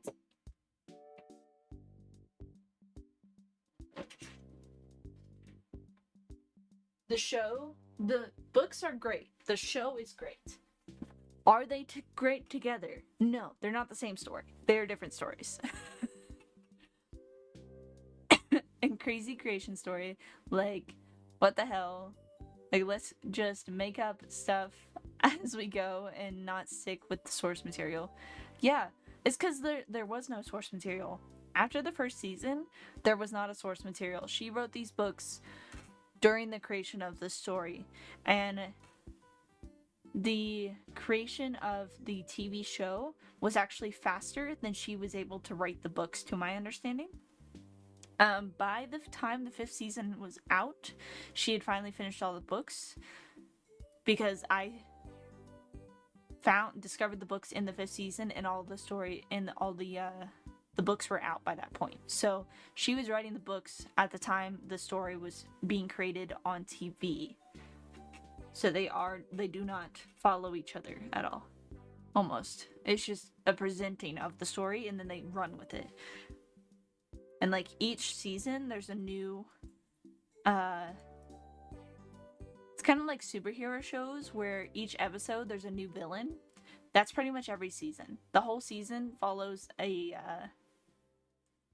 villain trying to survive kind of situation. I'm not going to say villain entirely because they're not really villains. It's just different situations clashing together. So the first season, for example, the villain is the Grounders. They are the people that live on Earth. There are people that live on Earth. You just don't actually know about them until they get down there and they're killed by them.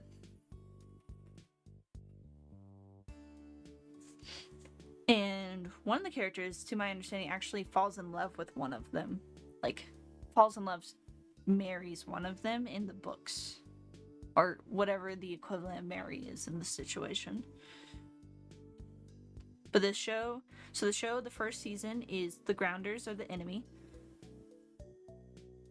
The second season is called the Mountain Men. So it's people that are living in like a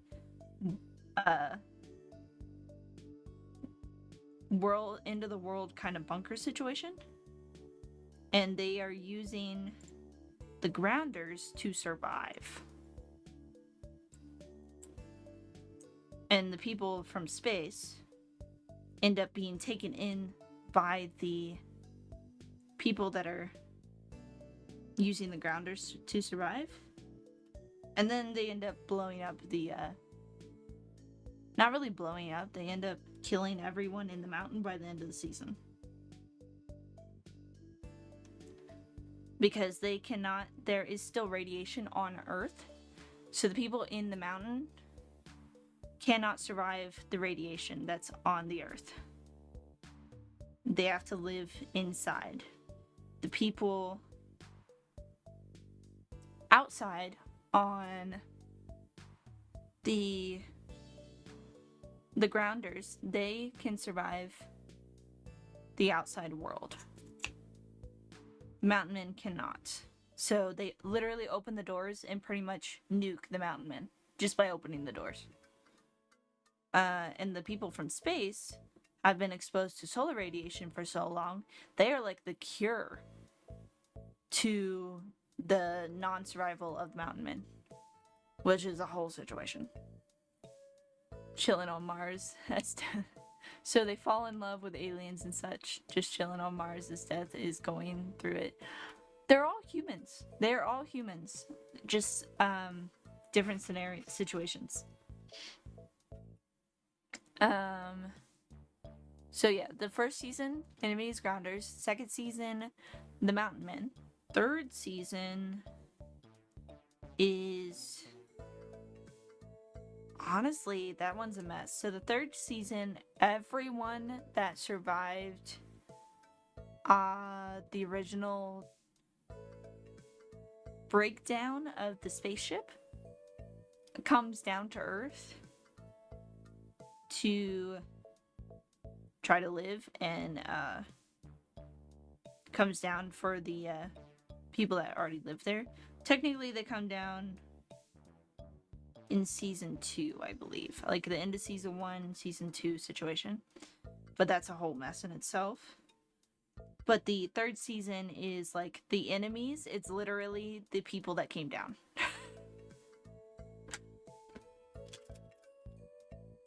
Because they were tortured by some of the grounders that lived there when they came down and turned into slaves. So they like create an uprising and hate all grounders, even though it's just the grounders in this specific region, because there's different regions of grounders.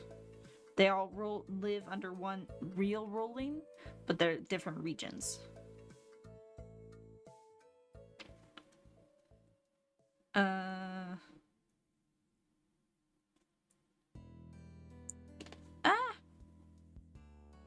So it's technically they call sky people, the grounders call them sky people because they come from the sky. They are the enemies, technically. And then the fourth season, Esgeta is one of the nations. They're the enemies in the fourth season.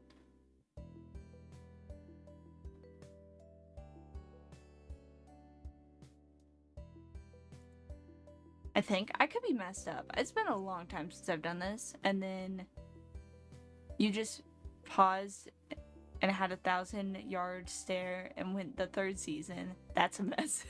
It is. I hate the third season. I hate it. I hate the third season so much. Because the third season turns one of my favorite characters into like a character that I despise. I hate him in the third season. I love him in every other season. I hate him in the third season. I kind of hate it. I don't like him that much in the last season, to my understanding. But I do hate him in general.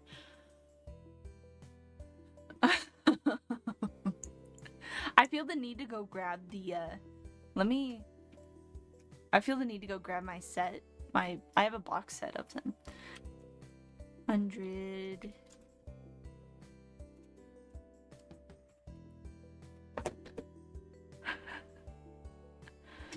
Okay. Season 2 was the Mountain Men. I wanted to scroll through the different seasons. I don't need to click on the specific seasons. Season 3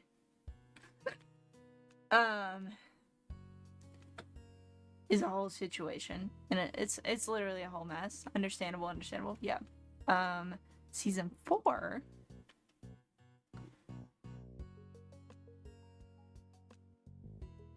4 is this like robot woman. She's AI, is trying to take over and, you know, bring everyone into like a mindscape. She's the robot woman of season 4 is pretty much nuking the world again. Or no, she's not nuking the world again. The world's already going to be nuked, but she plans on nuking them before the nuke happens. At the end of like season...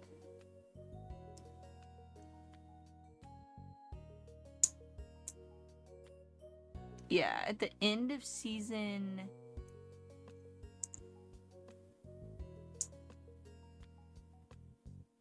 God, my brain.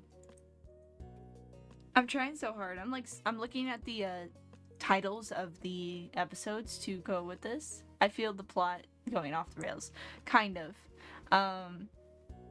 So at the end of like season 3, they learn about how the world's going to end again. It's another nuke of the world pretty much, but it's the Earth is nuking itself. Then there's like this AI woman that's trying to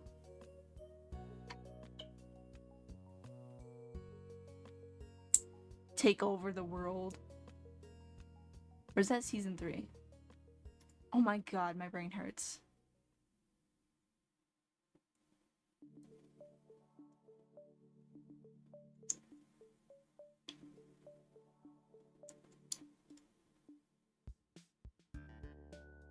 My brain hurts. It was going to get nuked, but like now it's really, really going to get nuked. Yeah. The world is like self-imploding kind of situation. It's unstable. The balances are unstable. So it's getting nuked all over again pretty much. And then there's this AI woman that's trying to take over and save the universe, save the human race by literally letting them all die and turning them into, they live in this like AI mind landscape. Their minds are safe, their bodies are not. And that ends up being like a whole fucking mess. And then season 4 is all about trying to survive that mess that's about to come out. Because I think season 3 is the AI woman. Near the end of it.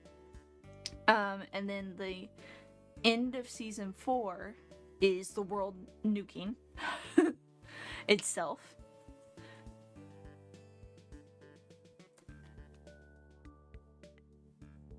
And... crap, I forgot to look. This one's green.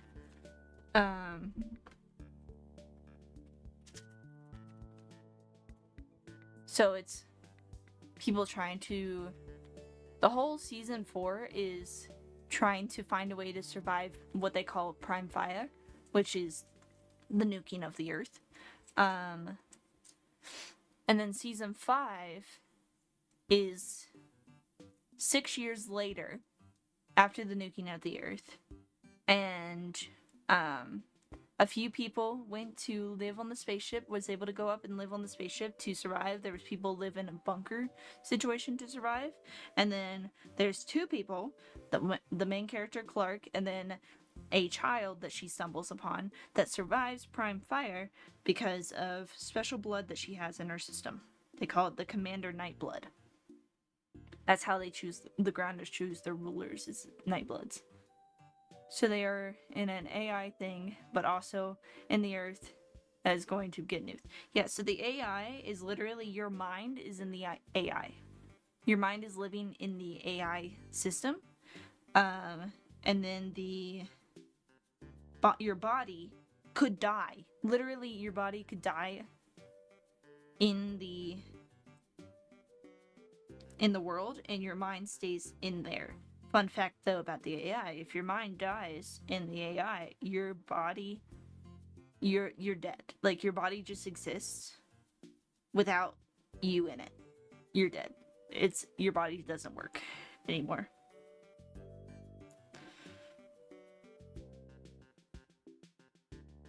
How much was the cocaine budget for the writer's room? I don't know. Yeah, if you're killed in the AI, your mind is dead, so you're pretty much brain dead. Um,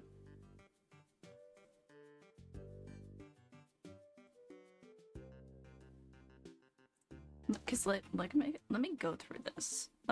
Let's go through this, shall we? So the whole season 1, the Grounders are the enemies. They're trying to fight or make peace with the Grounders. That's the whole premise of the first season. While also trying to survive on an Earth that they've never experienced before. A bunch of literal teenage delinquents. Some of them murderers. At the end of that, that's when the Mountain Men are presented. Season 2 is trying to survive the Mountain Men, who are trying to use them as ways to survive themselves. At the end of that season,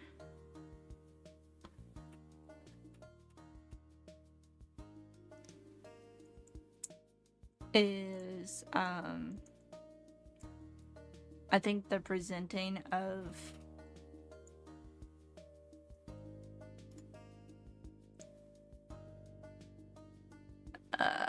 the AI woman and shit like that.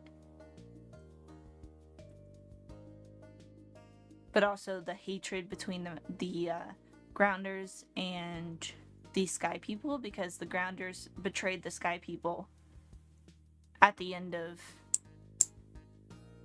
the season, and which led to the nuking of the Mountain Men. Because Clark just nuked the Mountain Men to save her people. My favorite teenage delinquents, who are also murderers and serial killers. Wow, so sweet. They seem, wow. Yeah. A good bit of them died, but there are quite a few of them that you don't know all of their reasonings to why they were sent to jail on the Ark, which is what they call the spaceship.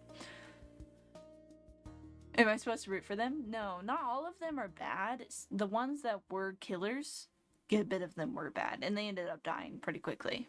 But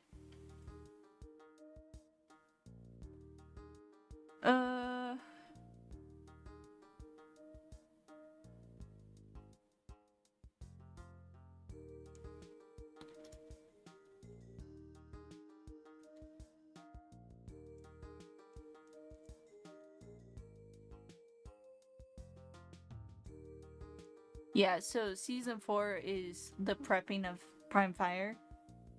Prime Fire is the nuking of the world. And they're pretty much being ruled by teenagers. Like, the entire race of the Sky People are being ruled by teenagers. Because they don't give two fucking shits. And then the end of season 4 is the Prime Fire, the nuking of the Earth. Clark gets left behind on the Earth. Most people live in the bunker and survive in the bunker that they found. Clark did not, and then a few of her friends went to space to try to survive up there. I forgot to look at the color of this. In the beginning of season 5 is 6 years later, when a ship of literal criminals that was sent to another Earth, or whatever you want to call it, another planet, to mine for resources for Earth as their criminal punishment. They take over the ship that they worked on, and fly back to Earth, come back to Earth, and then try to take over the Earth.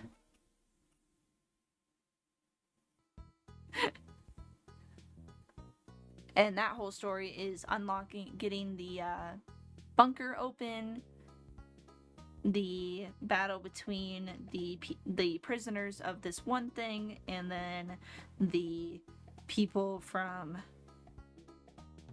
the bunker, and then these unbiased opinion people that have been living off on their own. And then at the end of this season, the little girl that Clark discovers and is trying to keep alive for those 6 years, she becomes the next Hedda, which is like the leader of the ground people, because she was a natural born Nightblood, and she was the last of them. So she became the leader, pretty much. But they, at the end,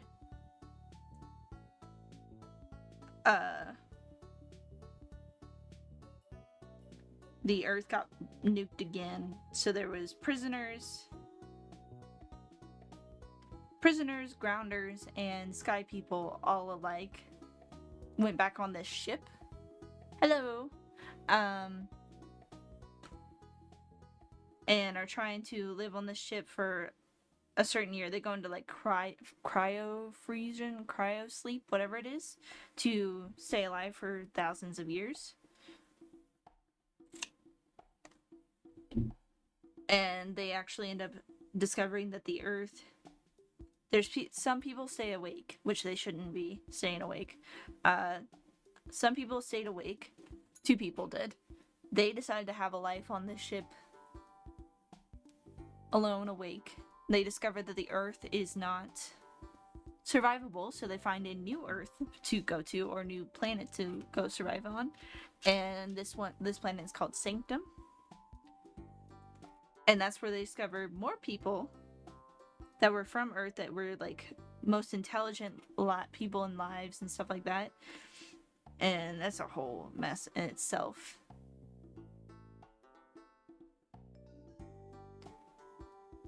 But it's all about trying to live on this new planet with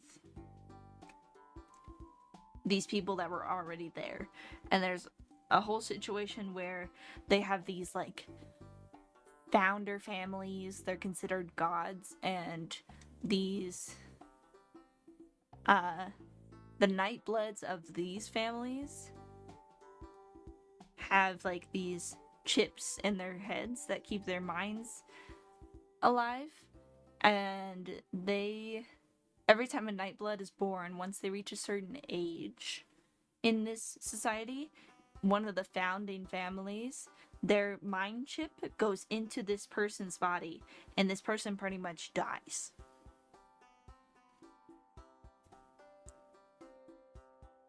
And they tried to take over Clark's body as one of them, and that is the whole storyline, is like Clark fighting this person's founder body kind of situation. And at the end of it, I think they discover that Clark takes over, kills this original person. When did they get mind chips? So the people of this planet, not the original Sky people, the new planet they're coming to live on because they found a survivable planet to live on, they have mind chips. But it's only specific families that are considered like the royalty of the planet. They have mind chips. Technically, the way that grounders become leaders is a mind chip, but it's in a different sense. The mind chip is more of like all the memories of the commanders beforehand being given down to you. It's pretty much like rebirth. It's like the original commanders are reborn into you. That's how they present it in their religion, their grounder religion thingy. However, it's literally a mind chip that just gives you all the memory and the advice from the grounders before you, the leaders before you. So that's pretty much the same thing. This is messed up.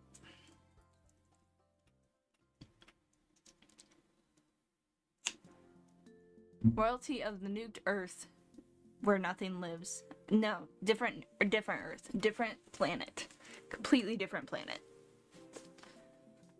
They were the brightest minds, scientists and stuff like that. They went to, this was years ago before the planet got nuked.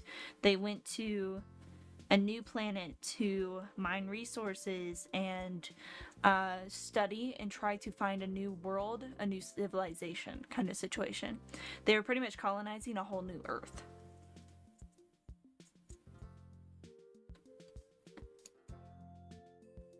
And then the nuke happened and they got stuck there. You'd have to watch it. I recommend watching it. It's not as bad as it sounds. I'm just really bad at explaining.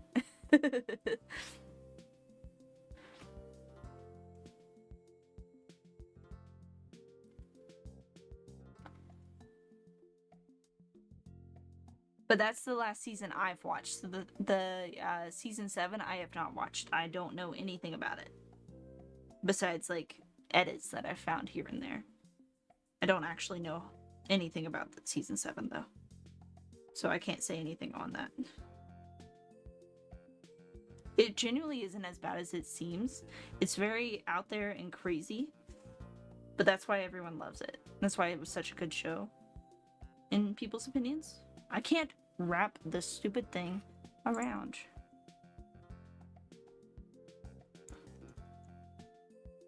I'm not sure I would get it even if I watched it. That's fair.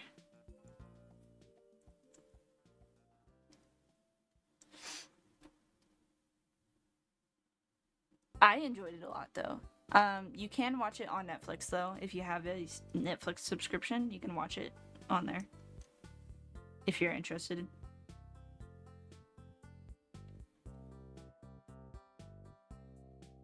I remember watching the season 6 as it was coming out on the CW app.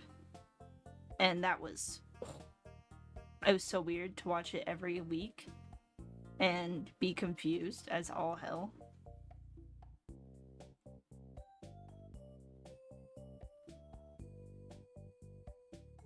I enjoyed it.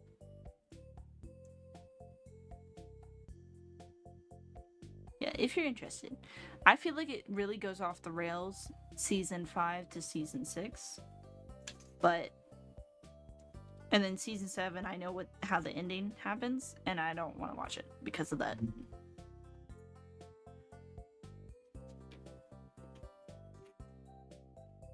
But I'm enjoying the books. The books are more like, from my understanding, a cute little love story with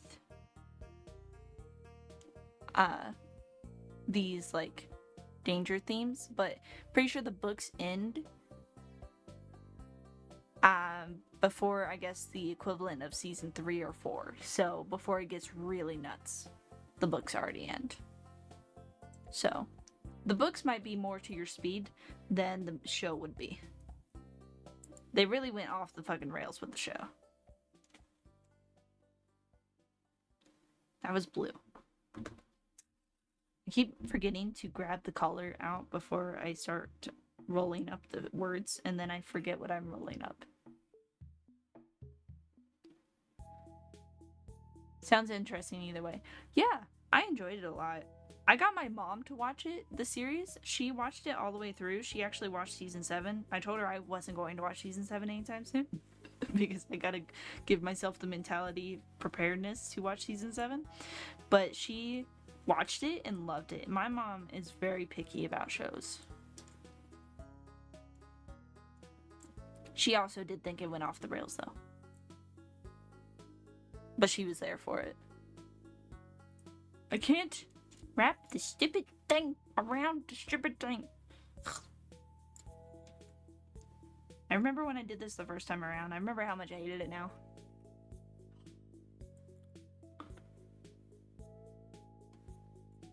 Stupid, stupid, stupid thing.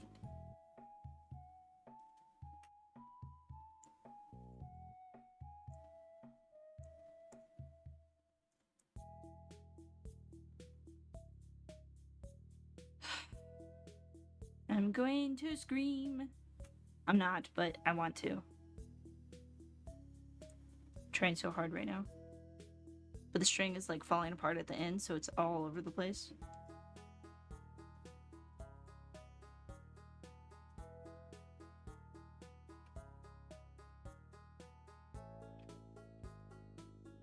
But yeah, it's like it's the definition of dystopian nutcaseness.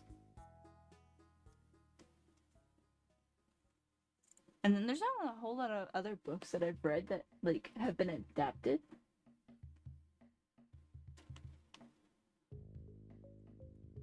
I like how we were on adapted stories and I went on a tangent. That's where we started this process, was stories that's been adapted, and I went on a tangent.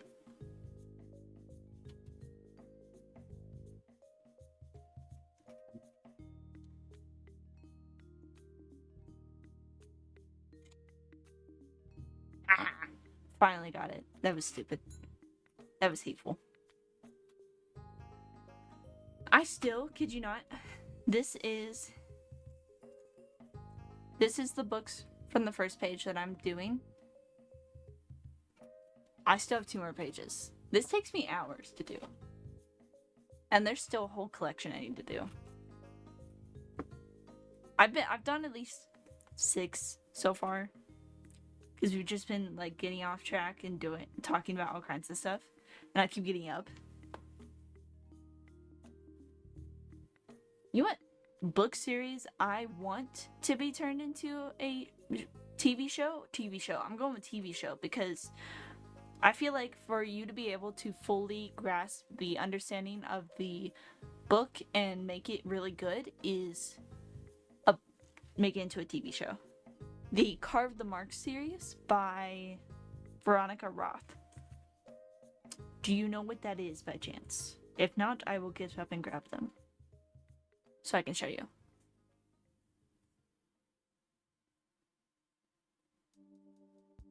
Rolly, rolly, rolly. Rolled it up. We clip. Mostly to mush it so it's easier to roll, to tie together.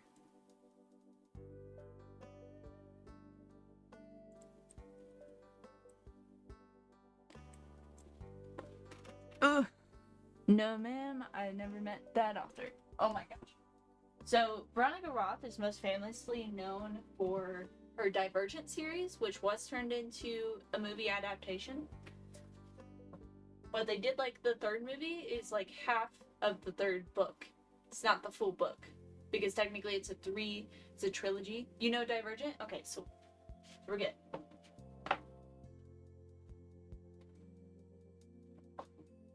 So, I love these books.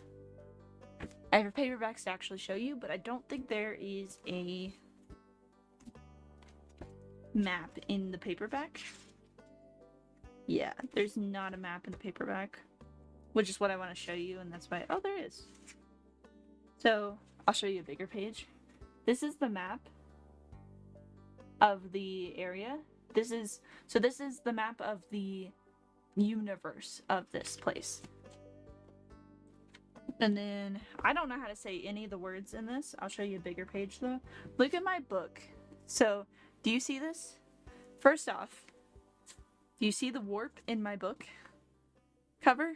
The bend right here? It's been warped. It has been warped. It got water damaged at one point, and so the cover has actually been warped, dipped inward. Don't know if you can see that fully, but I also have read it so many times. This is my poor cover. Held together by pieces, I swear. I'm waiting for it to fall apart. This book has been well used. So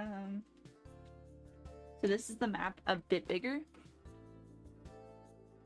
But each one of these like little circles in this area in here are worlds. These are like Earth's worlds, you know? The story takes place on Thive, but it's split into two halves pretty much of two different people. Types of people. And the story is about the main characters, two main characters coming their lives coming together. I got a character. It got character. It's been tough through hell and got back to hell again. I know. I met Veronica Roth and I got my books signed. I bought brand new hardcovers of these to get them signed. So she wasn't signing my poor abused books. I did tell her that my books were beaten up and abused, though. They were well loved. So the first character is, his name is Akos, is how it's spelt. It's how I say it. And then the second character's name is Kyra. And so Akos is from one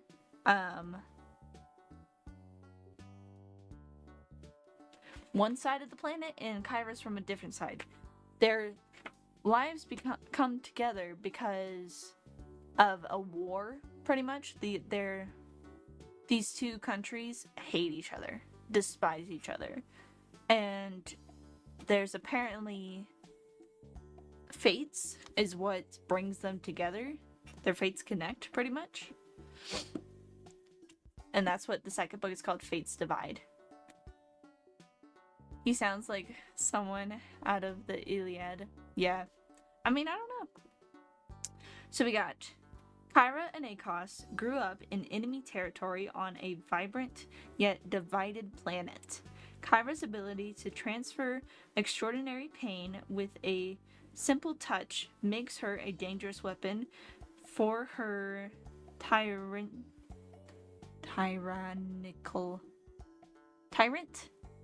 but make it a different word. Brother. When Akos is kidnapped and forced to serve Kyra, it's clear that their hatred is mutual, but as Akos fights for his survival in enemy territory, he recognizes that Kyra is also fighting for hers, and that her true gift, resilience, might be what saves them both. Their world is on the brink of political chaos, and Akos and Kyra must decide if they will fight for what's right, even if it means betraying their families and countries. When the time comes, will they choose loyalty or love? So the two main characters fall in love. They are love interests in this, or eventually become love interests. It's really, really long burn, but it's like, it's a burn that you sit there and you're reading it and you're like, oh my god, just fucking kiss already kind of situation. That's what the burn is, the love burn, the slow burn situation. So in this universe, everyone has a gift, which is like an ability or like superpower kind of way. They say you get it from current, the like current in the universe flows through everyone, and that is what gives you your gifts. Akos, his gift turns out to be the inability of current flow. Current does not flow through his body, so he literally stops it. And then Kyra's gift is it's your gift is presented off of who you are as a person. Hers was presented, I think she was being quote unquote tortured or something or other, and her power, so his power is that he has no power, pretty much. Yeah, so he can block the current. So the reason he serves Kyra is Kyra's pain. Kyra's ability is to present pain on other people, but it also is very painful for her. It's very hard for her to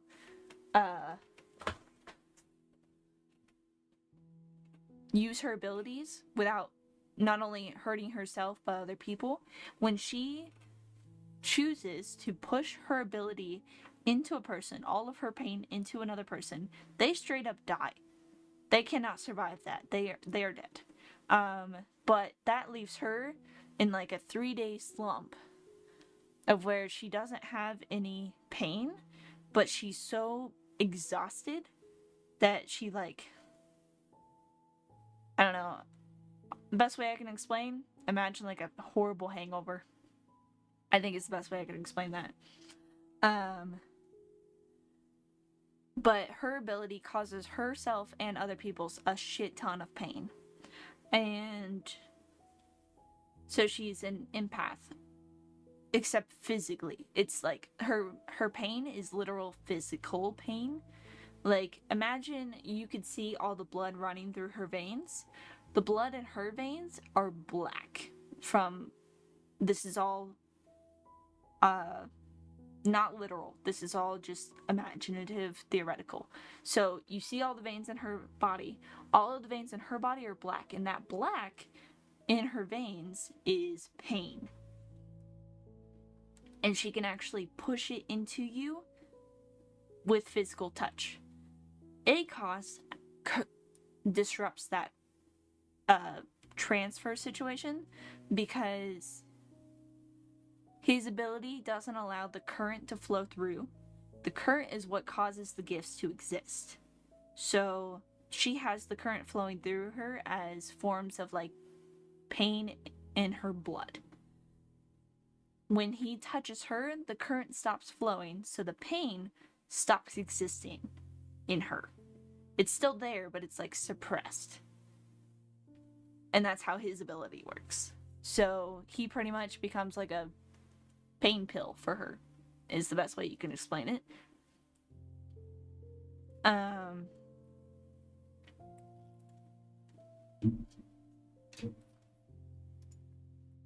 But that's because the current does not flow through him, so he really just...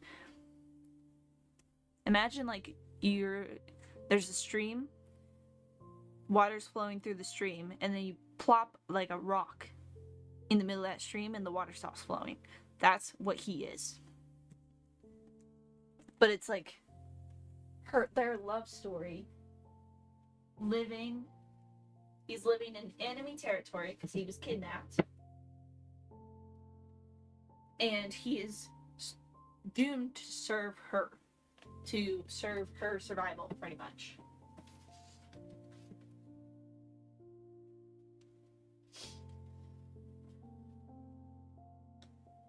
Ooh. But that's their fates. So the storyline goes that everyone has a fate and a destiny. Their fate is unable to be changed, but the people that have the fates are considered high society, rich, whatever you want to call it. It's like the only people that have fates are special, I guess you could say. So like ACOS is the son of the Oracle, and the Oracles are considered the highest power of their universe. Thing is, his mother can see the future and the past, I believe. So he's considered royalty on his half of the world. And pretty much every world that's recognized as a part of the union, whatever you want to call it. Because all the worlds are like a part of this huge union where every world has their own lives and stuff like that, but they live all under the rule of one union, the space union. Yeah, pretty much. So he's considered royalty where he lives because his mother is the Oracle. She's the standing Oracle, which means she is the one currently at power. So you have a standing Oracle, you have a sitting Oracle, and then I don't remember what the last one is, but the Sitting Oracle is the one that's or is it the other way around? I don't know. The Oracle that his mother is the one that's currently in power. She is the one that does all the work. There's another one that is pretty much in retirement, is what I can explain, and then there's a third one that is still learning their abilities and hasn't presented their abilities yet, and that ends up being Akos's older brother. But pretty much everything that happens to Akos and his family and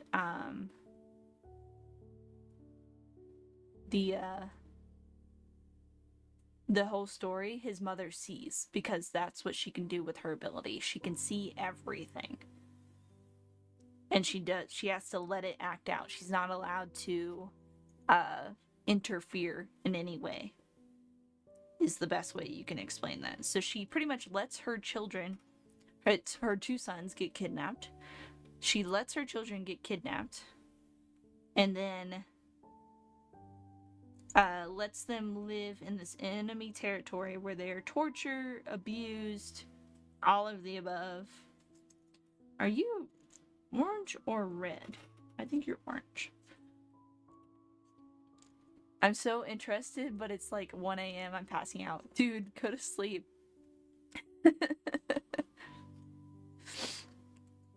You can look it up tomorrow. Or technically today, later today. Just look up the books. I think you'd enjoy it.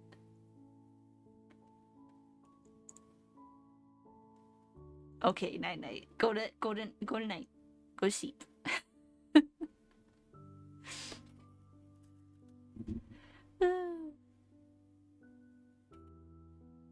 Bye. I'm gonna finish this patch and then I'm gonna probably end the stream. Maybe play a different game. Or play a game, do a different stream.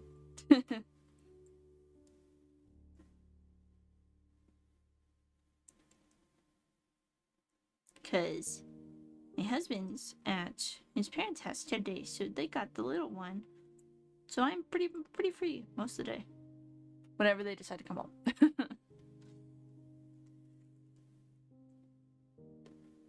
But yeah, it's a good series. I really like it. It's a trilogy. A duology. I really enjoy it. I think I've read the first book a million times. I have this thing about finishing series, though.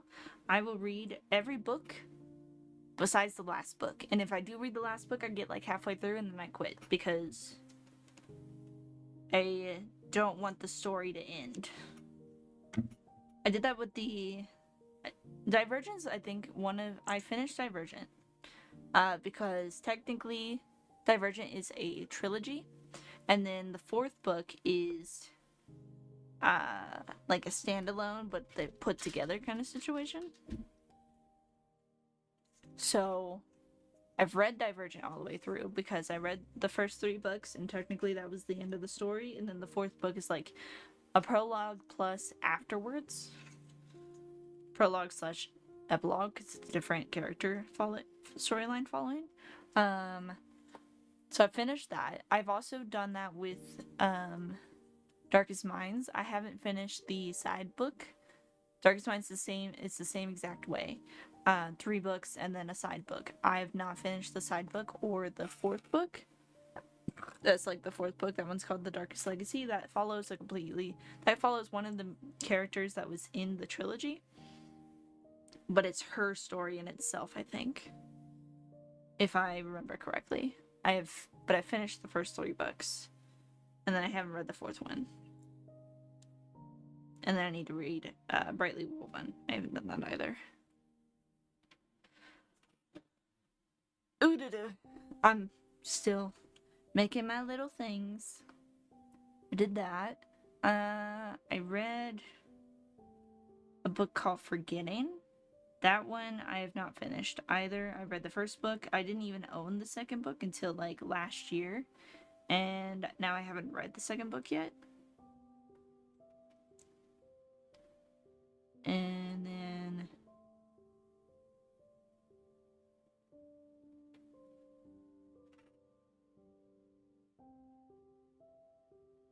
Percy Jackson I've actually finished, but that's because it's such a big story that it never really feels like the end. I have not read the most recent series that he's written that is narrated by Percy. Have not read that yet. I started reading it, I have not finished it. It is in the TBR jar somewhere. But I will be reading those in order. So. Got a while. Okay. Got that tied up. Release the clip. And then we just cut this. And then we add it to the jar. There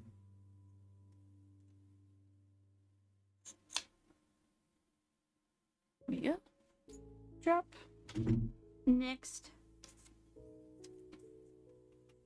And then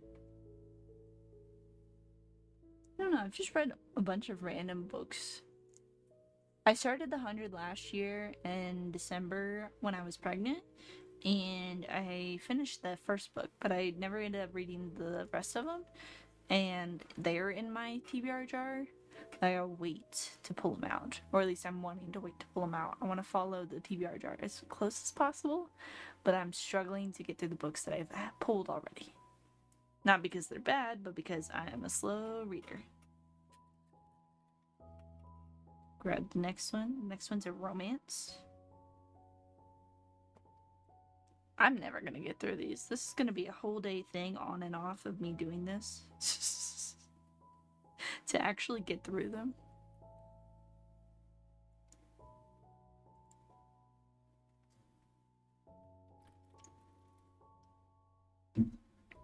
I have a headache too.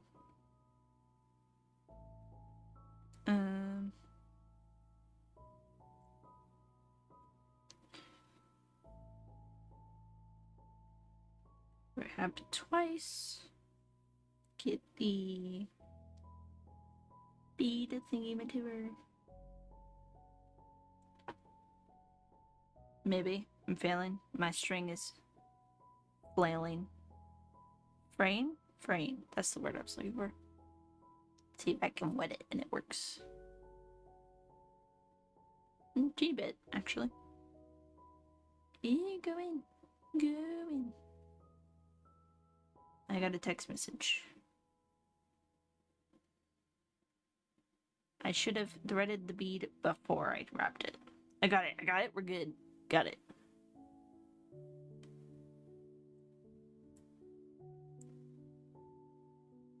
And pull. Ta-da! I'm glad that I did this for my TBR jar, but it's such a long process. It takes time. It takes a long time. Okay, let me check that message that I'm ignoring. What is going on? My cord is like really tight. Okay, there we go.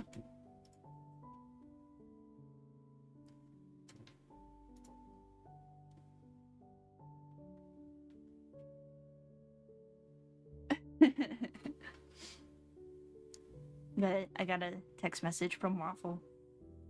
They're out and about reading, it looks like. The drink looks so good. I want it. I don't know what it is. I'd show you, but I'm not going to show you my personal messages. Okay.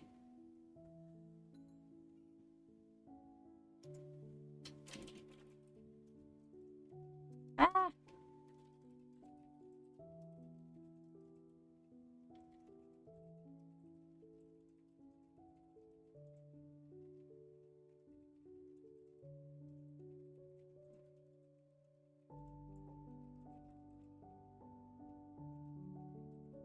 I'm just answering a text message real quick. Okay. We made it through another one. Look at my little string pile going on here. It's just the excess I've been having when I do this. Next one is red. This one is called... Should I tell you the stuff that's in my TBR? I have a lot of books in my TBR because I've decided to reread the books that I haven't read within the past like 3 or 4 years, which is a lot of books because I got really far behind. And so that's what's in my TBR jar, but these are all Kindle books that I've recently added. We got The Fairy Tale Inn is the next one, which is, to my understanding, a romance story about an inn owner and a like person coming to stay in an inn. I'm not sure though. I don't have this the summary information written down or anything like that. I'm just going at it as I go. So we've wrapped our little thingy. We clip said item. Gonna clip it kind of at an angle because of the paper edge here. That way it doesn't stick out. And then we take our string, take our thing, wrap twice, and we take our bead and thread it through the string. Maybe.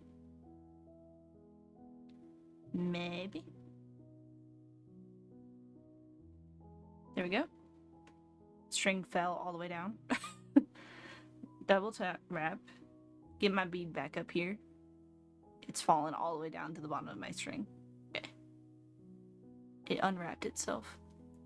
And then we take this part and this part, twist it together. Maybe. And pull. Trying to get the tightest pull as possible. And then we double knot it because the shit fell apart when I did just one knot when I started doing it, which sucked because I got there like 10 by the time I realized it was falling apart. So that was fine. And then we cut the excess. And we have a little scroll. And then each bead is the color that matches with the genre that I've listed this stuff in. So I have pink because I don't have red. It's like a pastel rainbow bead container I have. So pink is red. And that is Blushy Romance. And then we got orange is World Meltdown, which is Dystopians. Then we have yellow, which is Cheesy Romance, which is like predictable romances. The whole book is all about romance, but it's very predictable.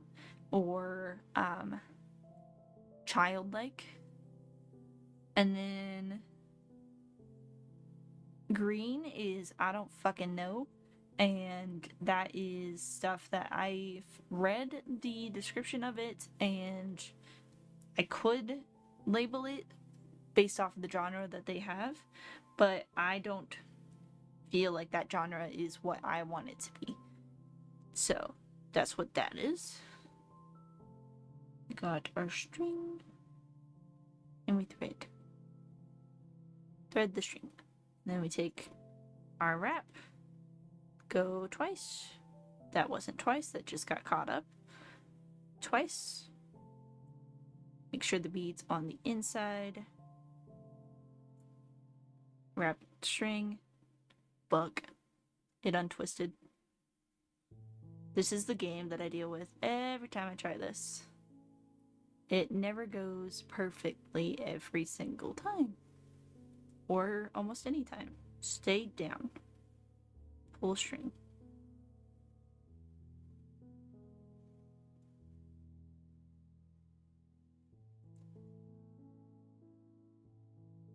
It's got twisted up real bad. Hold on. Let me fix this. There we go. Got twisted. And we double knot. Always double knot your laces, guys. You might face plant if you don't. Totally have. I totally have face planted because I did not knot my strings twice. And we have a scroll. Most of my books are romance or fantasy. And then we have Heir of Shadows, don't recall that one at all.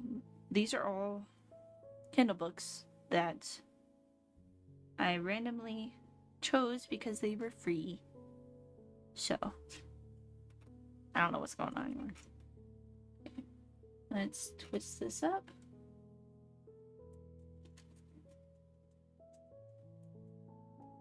There we go. Slow process. Trying to keep it as tight as possible. That way it's easier to tie once I get to that point.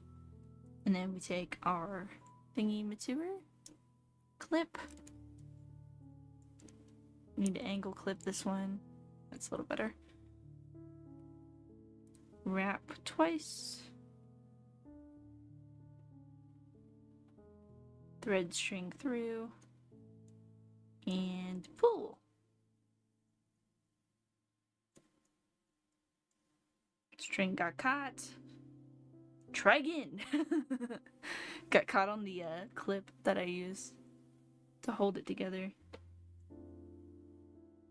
When I started this, it took me about 50 books in to realize that I could clip my papers together. That way it would be easier to be able to wrap it. It was a process. I think it took me like 3 days to do this entire process. Of 3 full days. I sat down in the morning and sat and did it. Thank God I was pregnant and on disability. Bed rest. Bed rest disability, whatever you want to call it. I got an email. Hope that's not important. Okay.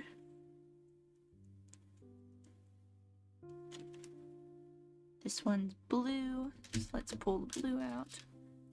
Blue is definitely the most I have because I am running kind of low on my blue beads, actually, which is strange to think about. I've been doing this enough that I'm running low on beads. Okay. I also have this cute little jar that has beads in it. These are all the books that I've read this year. There's 8 in here. Or there should be 8 in there. I think I had like 7 or 6. Because I've read a few more that I haven't added to my jar yet. But they're completed books. It's just like a victory little jar, mostly. What I've completed this year. Twist. Fix. Wrap. Pull. Extra pull for good measure. And we double that. Maybe. Okay.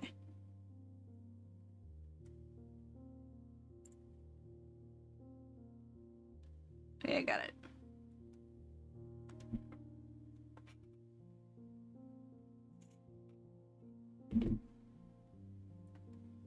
And one more scroll created.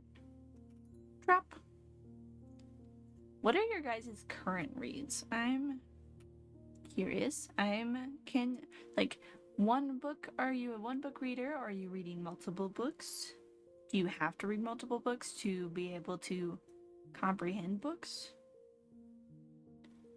Or just be able to make it through and have fun that way? I have to read multiple books. I get bored too fast and I'm a mood reader. So doing the TBR jar is really difficult for me because I just read whatever I want. So I'm bouncing between like 3 books right now that I read whenever I'm having bored or want to read. I think this was blue. I forgot to check it again. That's my bad. Okay.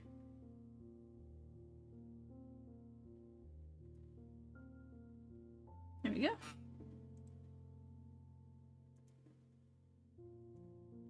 I'm hoping it was blue. Pretty sure it was. Most of my books are.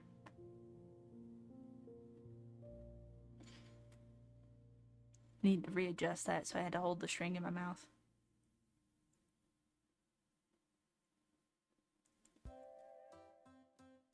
go. Hopefully nice and tight. And then we cut the string. That one side is really long and one side is really tiny. That might go bad later. Okay, Blue. The Human Familiar. I remember choosing that book, picking that book out. It looked really cool. I don't entirely remember what it was about, though.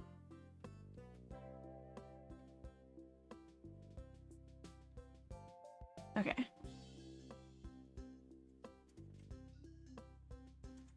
Ah! I dropped the paper.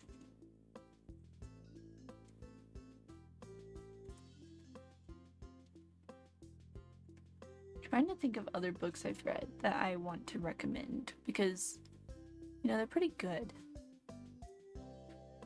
The Forgetting, that's a book that I really love. I think her name is Shannon Cameron. Don't quote me. Do not quote me on that. The book's behind me up there. I can go grab it here in a second. I just want to wrap this so I can put a little thingy-majigger on it. And I can go grab that book and double check. I know the last name is Cameron, I'm pretty sure. The name, first name is what's tripping me out. So I'm pretty sure this is actually a duology. I've only read one book. I've read this book a couple times. It's one of my comfort books. Let me see. Sharon Cameron.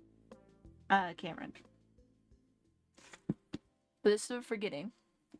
It used to have a sleeve on it. I didn't like sleeves growing up, so I took all my sleeves off. I Am Made of My Memories. So this book, I enjoy a lot.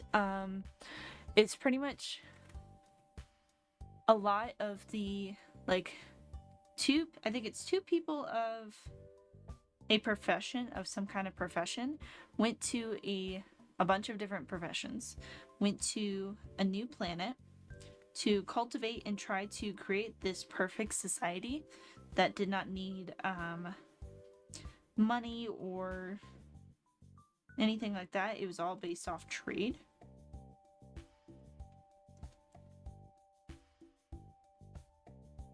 But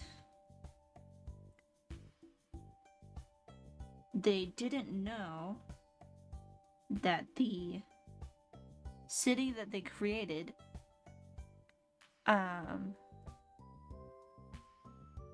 every 12 years, I believe, they have a forgetting, is what they call it. I'm gonna triple knot this one because it seems like it's falling apart.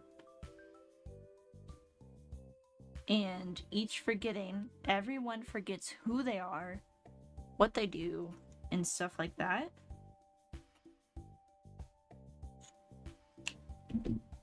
Oop.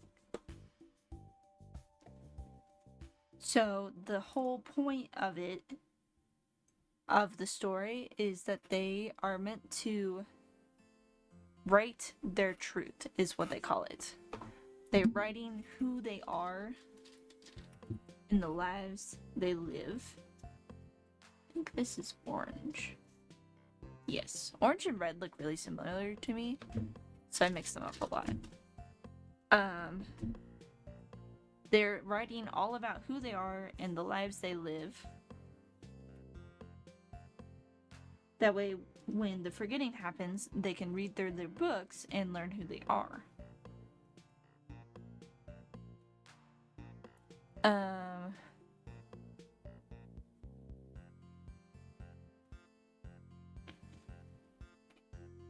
The main character, I think her name is Nadita.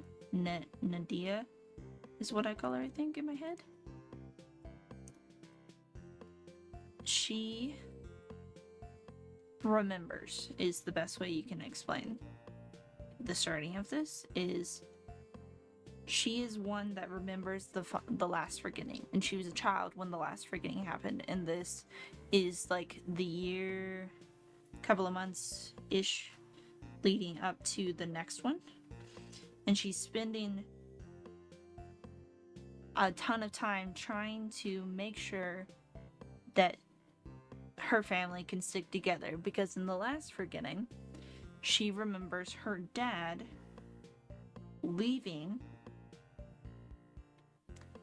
and starting a new life without them, pretty much, which she just assumed was because he didn't love them as much as she thought they would have.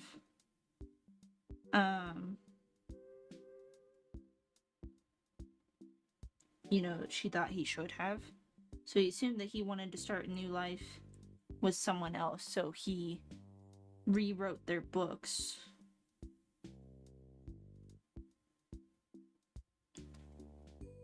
to make them forget about him. And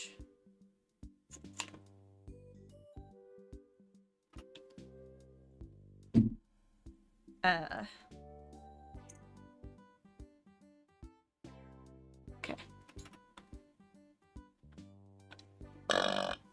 allow him to start a new life. The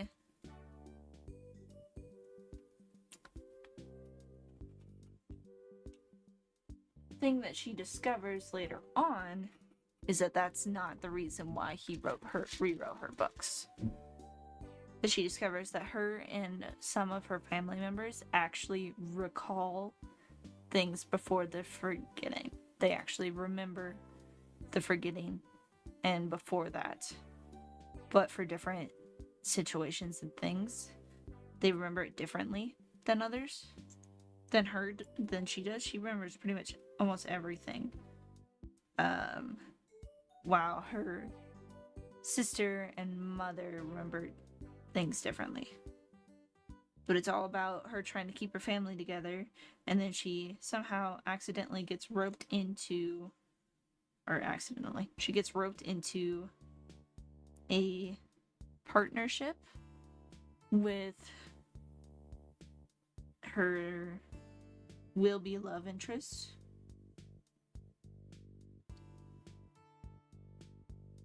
Come on. There we go.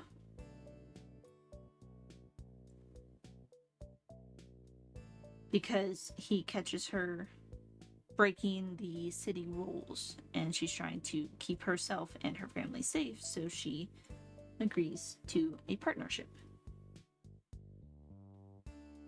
And then it follows their story trying to navigate and keep things working and together and all kinds of stuff.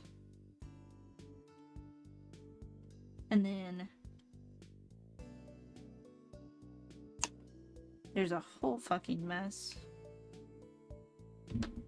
where someone else has a memory and is trying to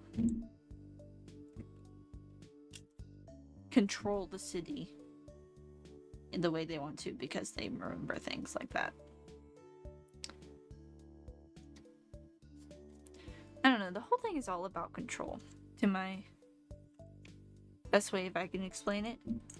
I don't know, I just love the story. It was one that I really enjoyed growing up when I read it, and then I've read it over and over again since then. It's definitely a comfort read for me. That's a comfort read. The first book of The Darkest Minds is a comfort read. Same with Divergent. And then I've read Percy Jackson a couple of times. And Pride and Prejudice is a comfort read. So, yeah. That explanation is probably really bad for that book. I highly recommend you go and find an actual recommendation, review, summary, whatever you want to base off of if you want to read it. But it's pretty good. I like it a good bit.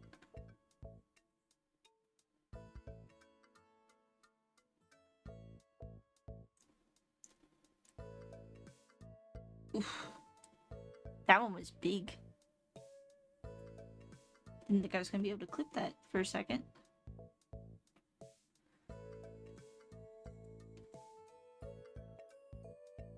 Do, do, do, do, do.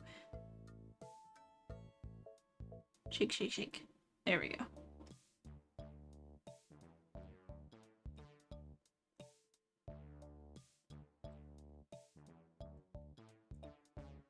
Now I want to read. This made me want to read a book or something while I'm sitting here. But I can't read. I don't think I can read on the stream. I don't think it's allowed in the Twitch guidelines. So, I can't read. It is making me want to read. Does it make me want to read something I probably should be reading? Not really. I want to read the books that I've been talking about now. Next one is Highland Games. It's a romance story.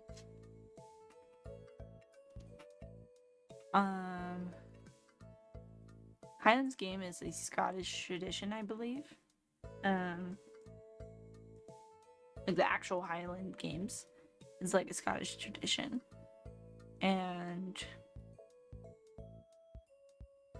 it's really interesting, actually. One of my school advisors is Scottish and actually participates in the Scottish Games. It's very interesting what they have to do. But he was teaching it to a little bit of it to a part of our biz ed class because that it was coming up. And I saw him chuck a literal pole that looked like a power line pole across the field. Very interesting. I think he was mostly there. He was the one that taught kids shot put in track and discus because of his Highland experience. So the way he taught them was with his experience, and then they had to correlate that to the track shot put and discus, I think. Disc, whatever. Oh, I messed up the twist. I keep dropping it mildly. And then because it's yarn, it's getting caught on itself and gets stuck for a second. It's just a pain in the butt. There you go.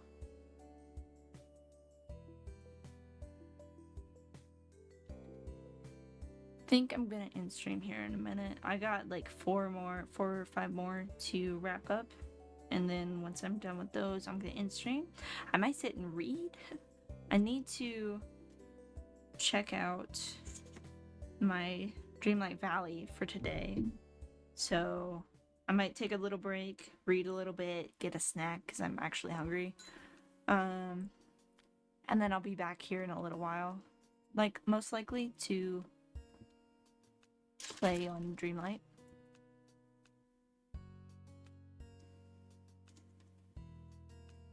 Dark Haven. I don't know what that's about. Kind of sounds interesting just from the name. You know? I always find those interesting. Okay. I forgot to clip my pages. Okay, so we took our... I'm gonna clip this. We took our book, wrote it on paper. We have twisted it up, clipped it because it's easier to hold that way. We just wrap our string, double wrap for safe measure, around it. We take our bead and we thread it through so it'll be connected to it. And then take the string and loop it in to this. Set it up where I can pull it well, safely, and pull tight. Make sure it's as tight as it goes. Rewrap it, or not rewrap it, retie it, like double knot, tie, pull as tight as you can, and then we have a little scroll after we cut off the excess string, because I have a lot of excess string. Just for safe measure. I have so much string. When I run out of white string, I have like brown, blue, and stuff.